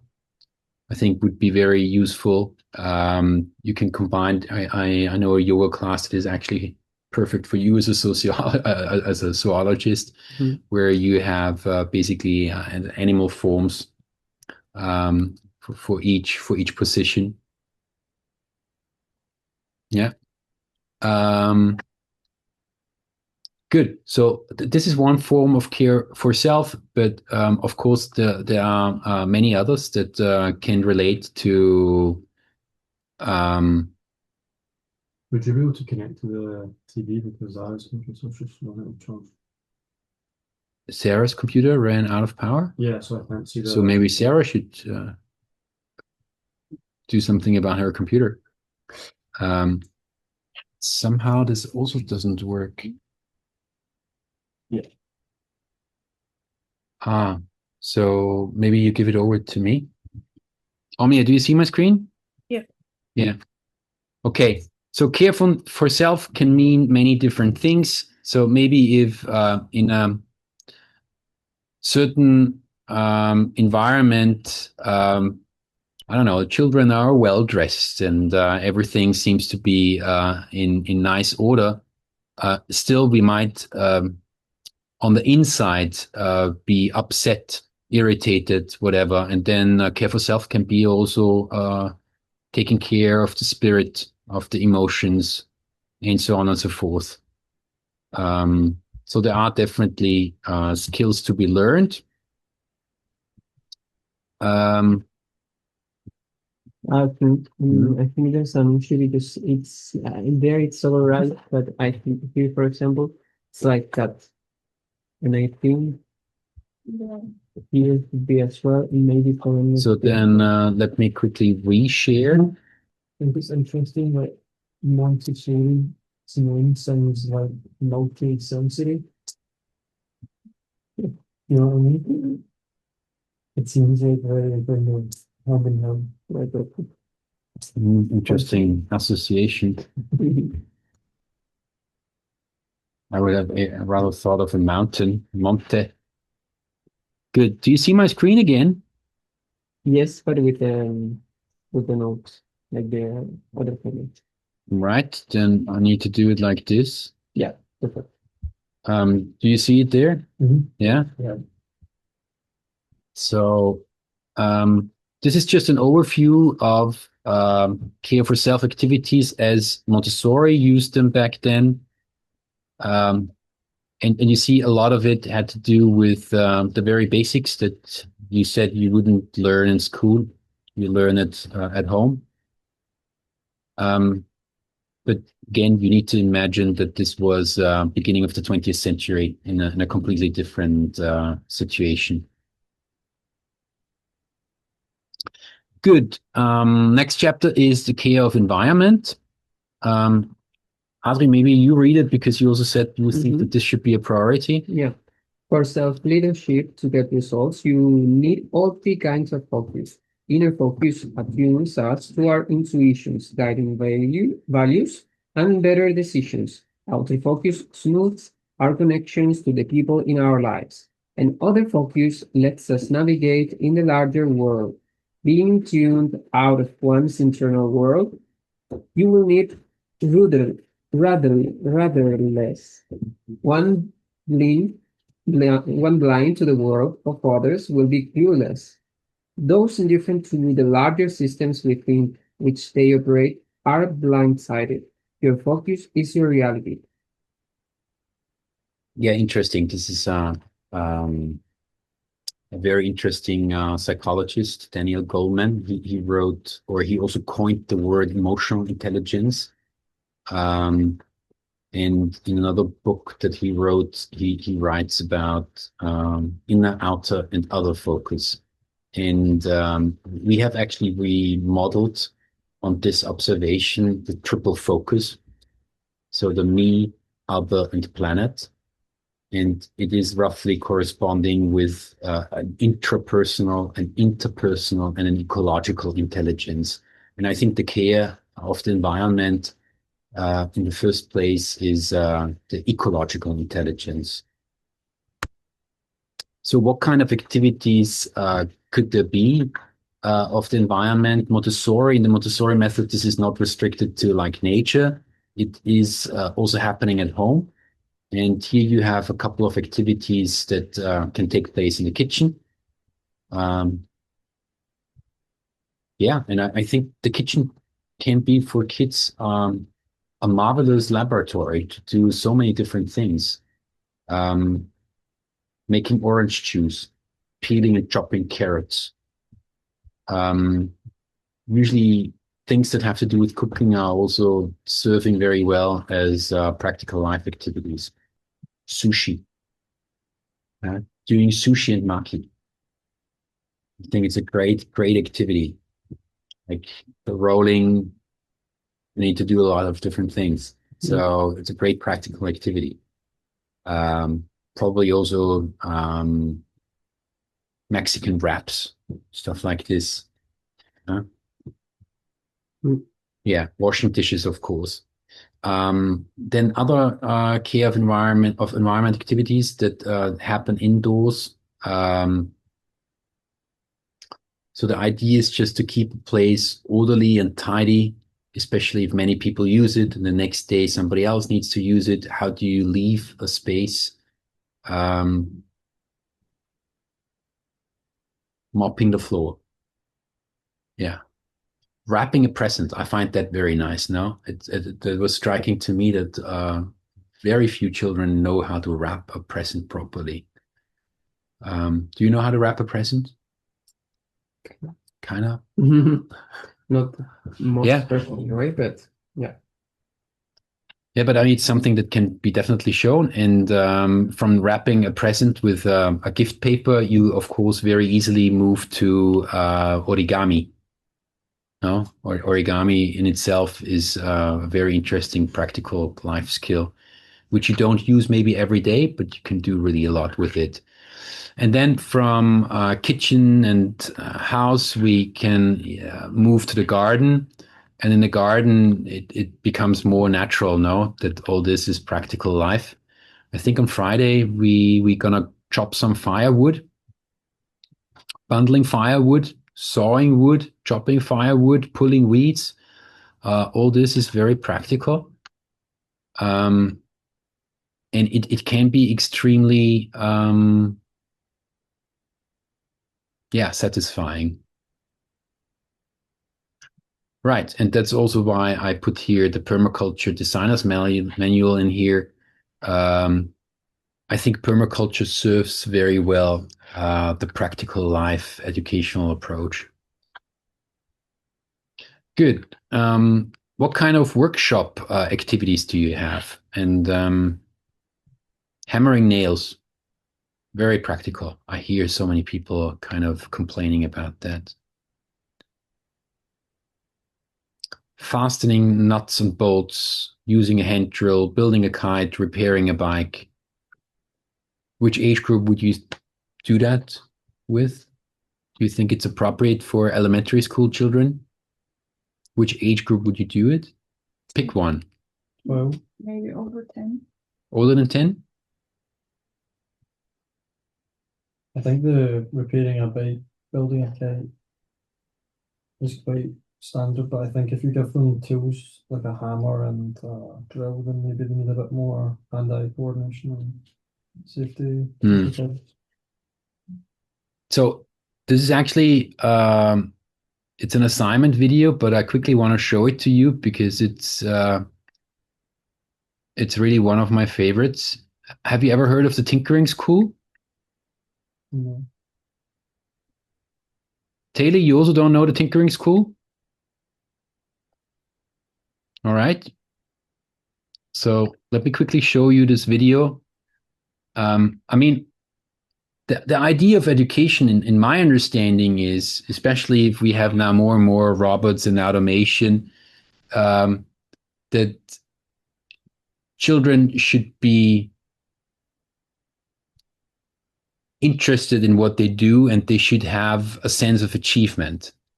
And a sense of achievement means that you work actually in a sort of a project. No, you first come up with a plan, you set a goal, you devise a strategy, you have a mentor who supports you to get there, you acquire the skills, and then in the end you have a product. And there is a guy, his name is Gevert Tully, I think that's how you pronounce it. He set up a project. It's called the Tinkering School, and it's very hands-on. Let me quickly show you the video. It's a very short video. This is the exact moment that I started creating something called Tinkering School. Tinkering School is a place where kids can pick up sticks and hammers and other dangerous objects and be trusted. Trusted not to hurt themselves and trusted not to hurt others. Tinkering School doesn't follow a set curriculum and there are no tests. We're not trying to teach anybody any specific thing.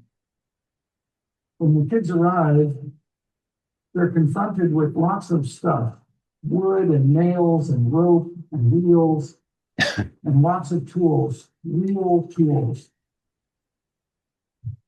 It's a 6-day immersive experience for the kids.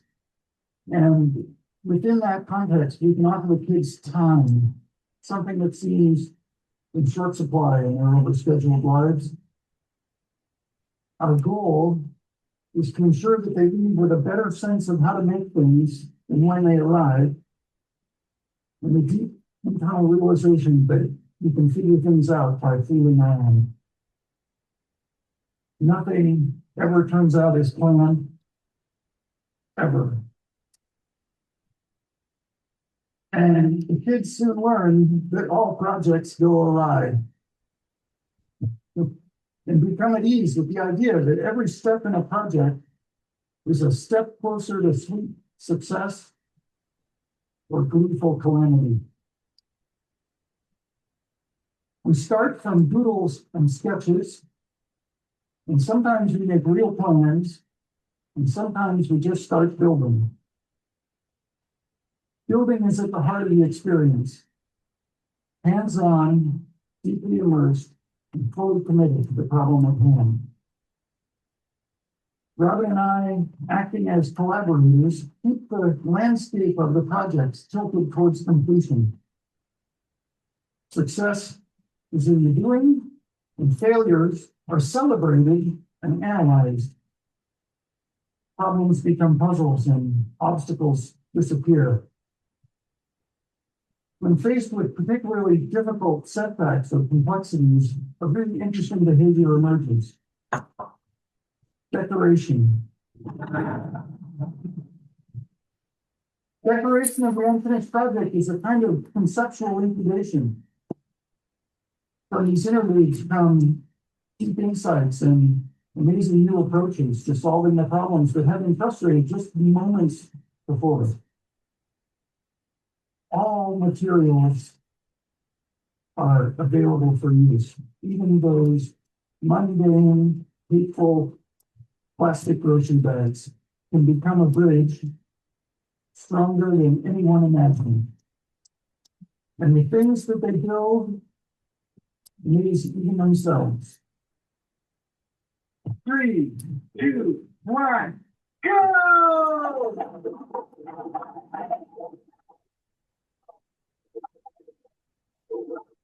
Roller coaster built by 7-year-olds.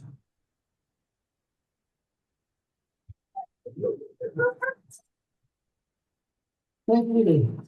It's been a great housing.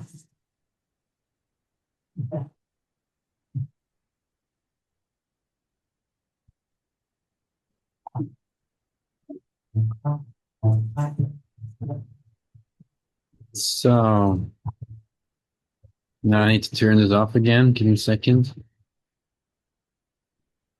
So, any thoughts about that movie, about that little clip? They have a lot of tips from the children that he wants to see.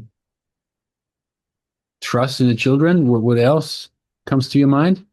I mean, the kids really looked super happy in the during the project and the picture as well. I think it's very enjoyable. What is the difference between how we usually go about school and what they do in that camp? So those are usually 1 week camps. Empowering. Yeah, it's empowering. What else? I think there is no clear objective, no? I mean, there's no curriculum. It's not about like you need to do this and that. Actually, there's another talk by Gabriel Tully, and he explains project learning. And the way he explains it is, as opposed to a national curriculum where you have whatever kind of subjects this and that, and very detailed mentioned what you need to do. He says, let's spend 6 weeks and discover air. Just general, no? Air. And then they need to first doodle about it. So what can relate to air, no? And then you come to birds, airplanes, whatever, wind. And they explore within the 6 weeks these kind of parts of the concept of air. And they're supported in their exploration. So I think this is an extremely interesting approach where the children rather decide within a very large container what they want to do rather than telling them top down in which direction they need to go. Yeah. So if you're interested, look up the second talk by him. It's also on TED. It's pretty interesting. Good. I share again my slide deck. So this is all happening in the workshop. And of course, there's much more that can be done. I don't want to show you this video. This is another video. But I want to show you now a template for how to design a practical life activity. So you see here, and you have the template in the material that is shared with you. See here, you set the age or an age range. Then you define a direct learning aim. Like we said, Montessori always defines a direct learning aim. This is the objective of the activity. This is what you should learn. Then you define indirect aims. So in the course of implementing this activity, what else can you learn? You define a control of error, points of interest, maybe vocabulary that is necessary to be explained. Then you have notes. What else is necessary to implement the activity? You can define a purpose, what material is needed, and then very important, this usually takes most time for designing such a practical life activity, is how you present it. So when you do this, you should go to this one slide about how to present activities. But you can also, of course, take this as a template. So this would be the main assignment for this week, that you do one activity that can ideally also be put into the best practice library of the ARC, and maybe also implemented in the summer camp. I mean, that is, of course, mostly interesting for Sarah, Adri, and Taylor. But maybe you have really an idea that we can also implement during the camp. Okay. So a second template, peeling and chopping an apple. That's more kind of kitchen practical life. Again, seems to be very simple. But if you turn it into an educational pedagogical format, you need to think about it from a different perspective. And this is what being explained here. Again, it's for 3 years old, but you can define something more complex, doing, I don't know, I think for the camp, it would be really fun, for example, to do a non-alcoholic cocktail. I think the kids would really like to do that. But are you really gonna trust a 3-year-old with a knife? I don't think that's wise. It sounds a bit dangerous. Well, it depends. I mean, we have blunt knives that, they are not pointed, that are specially for kindergarten children, and they are being used, and they learn to cut with them. They can also peel an apple with them. Yeah, I know. I know what you mean. Our concept of danger changes quite tremendously, but there are definitely knives that are suitable for kindergarten kids. They're not supposed to stab each other, no. So that they're really blunt. They're completely round, but you can still peel an apple with it. Any questions about this template? Yeah, do you want us to copy the template somehow and just like make a duplicate, or how do you want us to do it? So in the material that is offered in the course, there is the template. So you will have a PowerPoint presentation that you can adapt. And if you want to do it fully, then maybe Adri can quickly show the best practice. You want to show it? Just choose the best practice from Mila about the screwed hedgehog, because I'm always mentioning it. So I stop sharing my screen, and Adri shows you how to create an activity on the ARC. Logging in. Okay. Then we go to activity. No, sorry, we go to the library. You see here the library. Sorry. And here we search for the best practice of the activity that we want to create. In this case, you said it's hedgehog.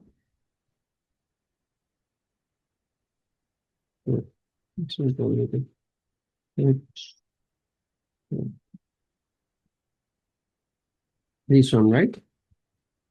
Do yourselves good. Yeah. Okay. So here we have the best practice for this practical life activity.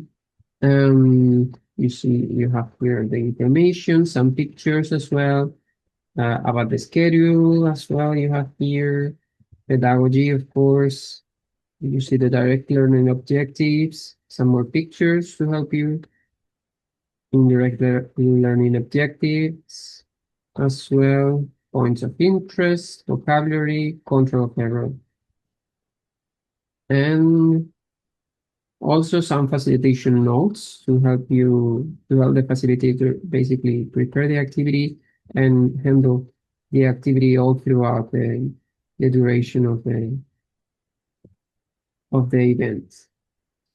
So here even you have some extra material resources for facilitators, a couple of PDFs.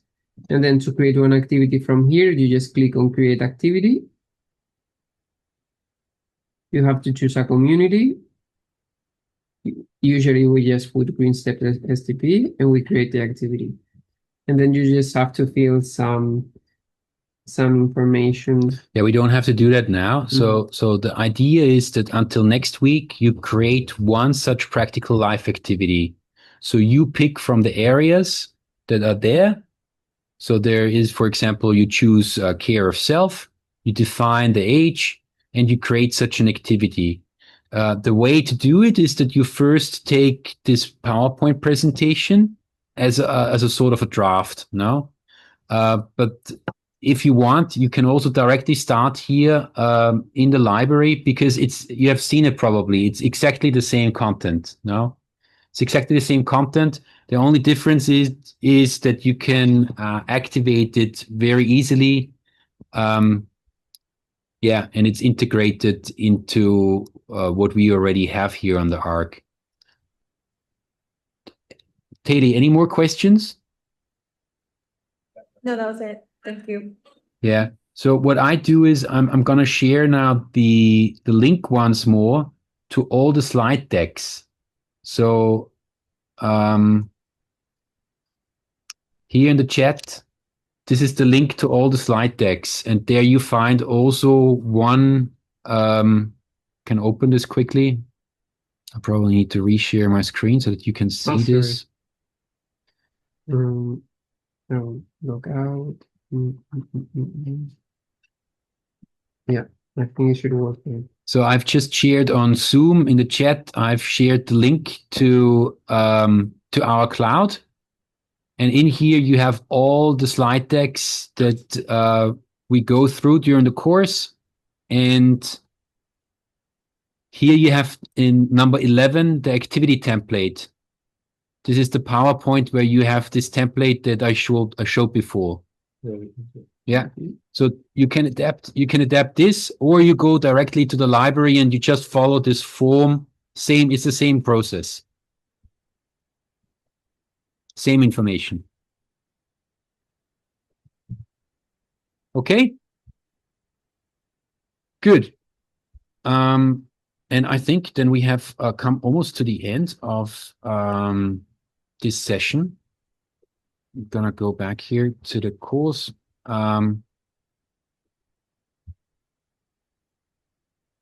Yeah. No, the last thing that we still talk about is grace and courtesy. I mentioned before that I really think that grace and courtesy is important.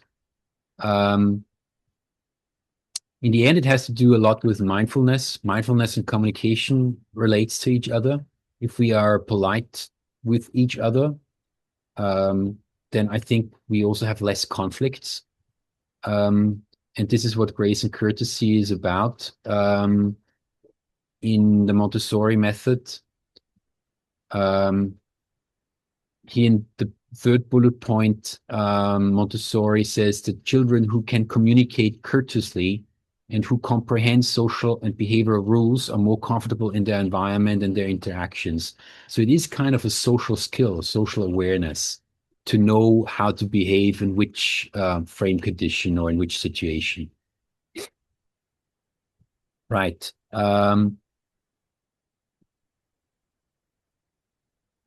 Yeah, so the grace and courtesy exercises usually are very much shown by the teacher in daily life. And again, I mean, our setting is not anymore industrial revolution, beginning urbanization. So if you teach grace and courtesy, you need to adapt it, of course, to the respective environment. But I have come across quite a lot of teachers that bring up this issue because we have in public schools now a very diverse and heterogeneous body of students. And so the grace and courtesy norms, they differ quite a bit. One thing could be when to interrupt and when not to interrupt the teacher. Yeah. How to talk to the teacher. I have heard teachers complaining that everybody in German, you have a formal, polite way to approach an adult, which is the Sie, and you have a very direct way to approach somebody, which is usually used amongst peers. In some languages, this is even more differentiated, like in Japanese. But nowadays, in a lot of schools, people don't make this difference anymore. And a lot of teachers are actually really offended by this kind of attitude, no? So depends, but there are different ways to introduce grace and courtesy, and you need to choose it for the appropriate environment. Basic things or examples can be role games, how to greet people, how to introduce somebody, please, thank you, you're welcome, how to ask people to hand over a dish during a meal, yeah, singing songs, and so on and so forth. Yeah. So I think it makes a lot of sense, especially if you're in a full day school and the kids also eat together, then grace and courtesy should have a fixed place. Other activities are more in relation to physical activities. In a Montessori school, there is, for example, an indoor voice and an outdoor voice. So you would be very surprised that the noise levels are really quite different. One of the first things that you are being taught is how to move a chair. Usually the chair is moved like this. Yeah. In a Montessori school, first thing that you learn is that you lift the chair and then move it and put it down quietly. If there are 30 people in a classroom, can be very exhausting if it's always noisy, no? And some students are extremely noise sensitive, also some teachers. So it's really about being empathetic and paying attention to the needs of others. Again, a couple of examples. Chewing with a closed mouth. I find that funny. Social courtesies. Yeah. Blowing someone's nose. I'm just bringing this up because it relates to the cultural context. If you would blow your nose when having a dinner in China at the table, you would lose your face forever, probably. So it's one of the worst things to do. You just don't do it. On the other hand, people, whenever they have dinner, I mean, it depends where you eat, they would spit bones after they are being eaten. The bones would be just left on the table, or they're being dropped on the floor, and this could be completely normal. So again, the cultural context is very important to understand what social courtesies mean. On the other hand, for me, it was very interesting to observe in China that you would, if you have guests, always offer the guest first. Now you really make sure that the guest is well fed. You don't do this so much here in the West. No, you have a meal, help yourself, and you leave people to themselves. That's very different from culture to culture. And as a teacher, I think you need to know what kind of cultural courtesies are appropriate. Right. So this is actually the last statement. Who would like to volunteer to read this? I can read as well. I took out my handkerchief in such a way that they could hardly see it and blew my nose as softly as I could. I had hardly finished the demonstration when they broke out into applause that resembled a long repressed ovation in a theater. I had never heard such tiny hands make so much noise, and I had no idea that such small children would applaud so enthusiastically. It then occurred to me that I had perhaps touched a sensitive spot in their little social world. In learning to care for themselves, children preserve and enhance their dignity. They understand that being given the skills to care for their own needs is a sign of respect. Mhm. So I think we need to again look into the situation. Imagine the 1920s children that have been not taken care of, living in the streets, and they're being taken into this Casa dei Bambini. And I guess there were no handkerchiefs for those children. No, they would probably, I don't know, sneeze into the street, sneeze into their hands. And then there is a teacher, and she takes a handkerchief, and instead of making a full blown noise, she softly and quietly cleans her nose. And in this situation, the children are like, "Oh, that's very different from what I know." And there is a standing ovation for her for blowing the nose. It seems to be very, very abstract, no? But on the other hand, it's also interesting that she has such observations. Can you think of something that you would be doing, let's say, in a Boy Scout group, or if you imagine yourself as a teacher in any kind of age group? I mean, we talk here about very small children, no? Elementary age, primary age, that could cause such a reaction nowadays. Not without asking for it. Hmm? Not without asking. I couldn't imagine any situation. What kind of environment would it take? It doesn't have to be in a classroom, but what kind of environment would it take that something that you do would create that kind of feedback? Blowing nose. Huh? Blowing nose soundly in the public. It's inappropriate and unaffected. So maybe that thing. And if you would do it, you think that students would applaud? No, it's a negative, especially. They will react. Uh-huh. Yeah, I probably it's not even possible nowadays anymore, no? Because we are so filled with I don't know, digital kind of crap.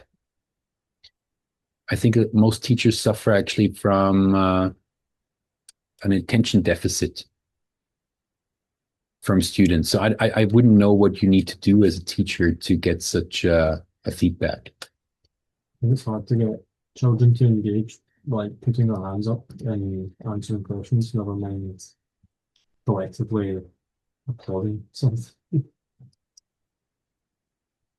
I think the only thing that comes to my mind is I don't know, I have like some sort of memory or something similar. Maybe this kind of situations where a bird gets into the classroom through a window, and then the teacher can help to get the bird outside, and everybody will be like, yes. Yeah. I could imagine that, yeah. Yeah. Or like, yeah, something.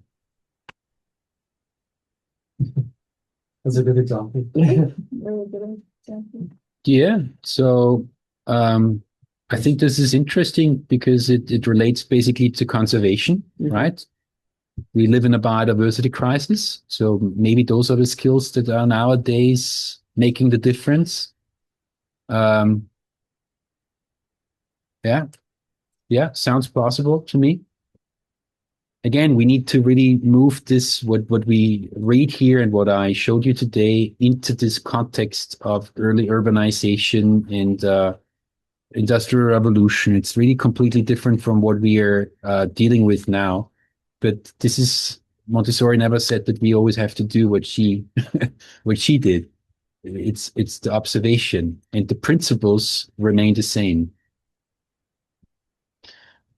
Okay, so this was today's session. We're good in time. We have like 10 minutes left. Then it's 7. Would you like to give a bit of a feedback round, just sharing how was it for you? Did it match your expectations? What was interesting about the Montessori method? How do you think you can integrate this into something that you do? I can start. I thought it was very interesting. I haven't heard of these sort of activities before for young children. Yeah, it seems quite progressive for the time, I guess. But for me, it's very amazing because I've never experienced it, never seen it before. And it's very interesting and actually very nice. I mean, I would wish to have such kind of teaching system in our school. I'd like to say that I did give a couple of lessons at a Montessori school in California when I was volunteering with this nonprofit that spread global awareness of different cultures and stuff, and I really liked that. But as soon as I got into the classroom, the children were so well behaved, and I immediately felt like it was a home because I noticed the shelves, they had those objects there, and then we did this like little activity with them with their tables that seemed like they were constantly used, and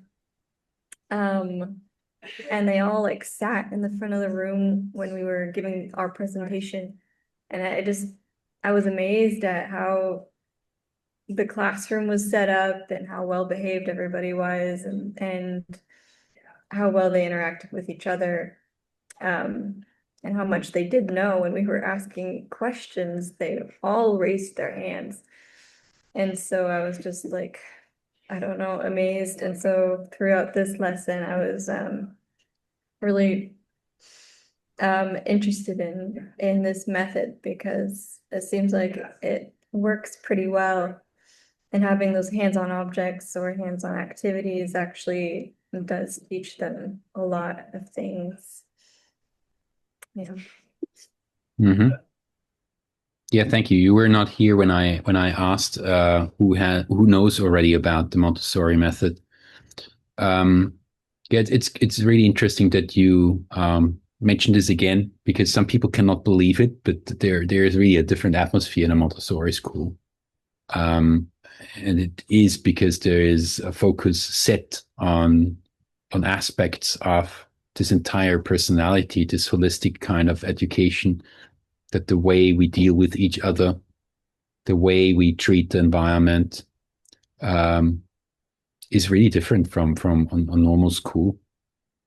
And for me, it was shocking to go actually in the public school. I don't know what's the experience of Omnia, but there was no indoor voice. Yeah, people would just shout everywhere. It was just so noisy, and even during the lessons, I mean, very hard to keep a noise level that would enable the students that wanted to learn to actually learn. No, so I mean, there were a lot of children suffering under these conditions, and I feel like when you wanted to work as a teacher in a mode or with a noise level that made teaching possible, you would have, of course, you would have to scold a couple of those children that were not behaving. But in our education system, public school, it's quite often not possible anymore. Yeah, because it would be immediately the parents coming to school. How do you treat my child?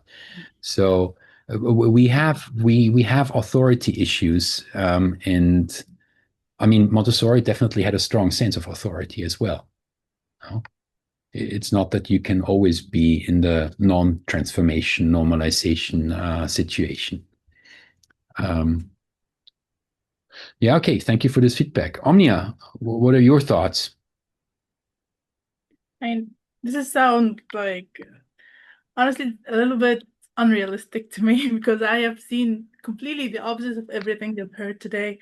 And not even a hint of that have been applied in our school here, even the private one or the one that have American system or British system, not even the Egyptian system.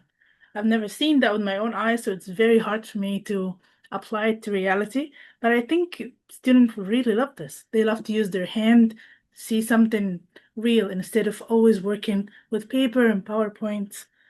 And I think they will react better and engage better. System like that. And I think also we'll have to teach teacher how to do that because we're being trained to completely different systems. And this is something I can do right now with my own education and learning. I can do none of that. I don't know how to use my hands either. All of my education were through PowerPoints and books and papers. I didn't have a practical education. So I can't teach someone that. I have to teach it myself first. So that's the first step, to learn it myself and then think about how to deliver that to kids. Yeah. I mean, it sounds very hard, but it's possible. If we take the first step and try, I think it's possible. Yeah, it's interesting. What do you say? I would like to share with you, I don't know where I should do that. I would like to share with you quickly. I share it here just in the chat. Can you read that? Yeah. So it's almost they're almost contemporaries of Maria Montessori. It's two French anthropologists who observed and described the foundational background for what has meanwhile been confirmed by fMRI scans, and they basically explained back then already in the earliest 20th century why the hand is so important. So Montessori made this focus on learning through the hand. And you can read that on your own, but one was Marcel Mauss and the other was André Leroy-Gourhan. So both of them observed that the hand is really what makes us different from other animals. And Desmond Morris also makes a reference to this. No, Mm-hmm. There is no other mammal that uses the hand in as complex manners as we do. So those two anthropologists claim that culture essentially is created through how we use the hand. Now, if you think about our digitalizing societies, where we use the hand more and more in all around the world in the same manner to, I don't know, swipe a screen, then it also means that we reduce and diminish our cultures. This is a very deep insight, I think, because what we actually need is also more diversity in this regard. And what Omnia, I just recalled this because Omnia said whatever she learned as a teacher was through the books, right? And we actually instill the same kind of thinking and living into the children, no, very early. That is through the books. We give them linguistic skills, math skills, but everything beyond that is actually more and more left out of the curriculum and what we teach every day. It's the same thing that what this professor of primary education told me on Saturday. This is why she wants so much to go outdoors with her students, because they are being trained academically mostly. So they wouldn't know really what to do in the classroom unless they have the skills already before they start to study. And that's, it's a sign of cultural decline, I think. It's a sign of cultural decline. Okay, so that was a sort of a final statement. I hope you have now an introduction to the Montessori method. Please, this assignment must not wait until, I don't know, whenever you have time. This one assignment of creating a best practice about a practical life activity, this should be done until next week, because those are the two core assignments. One is practical life, the other one is sensorial education. And next week, we continue with sensorial education. Is this good? Yeah. Any questions? No?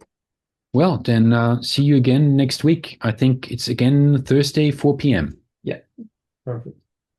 See you. Bye. Bye.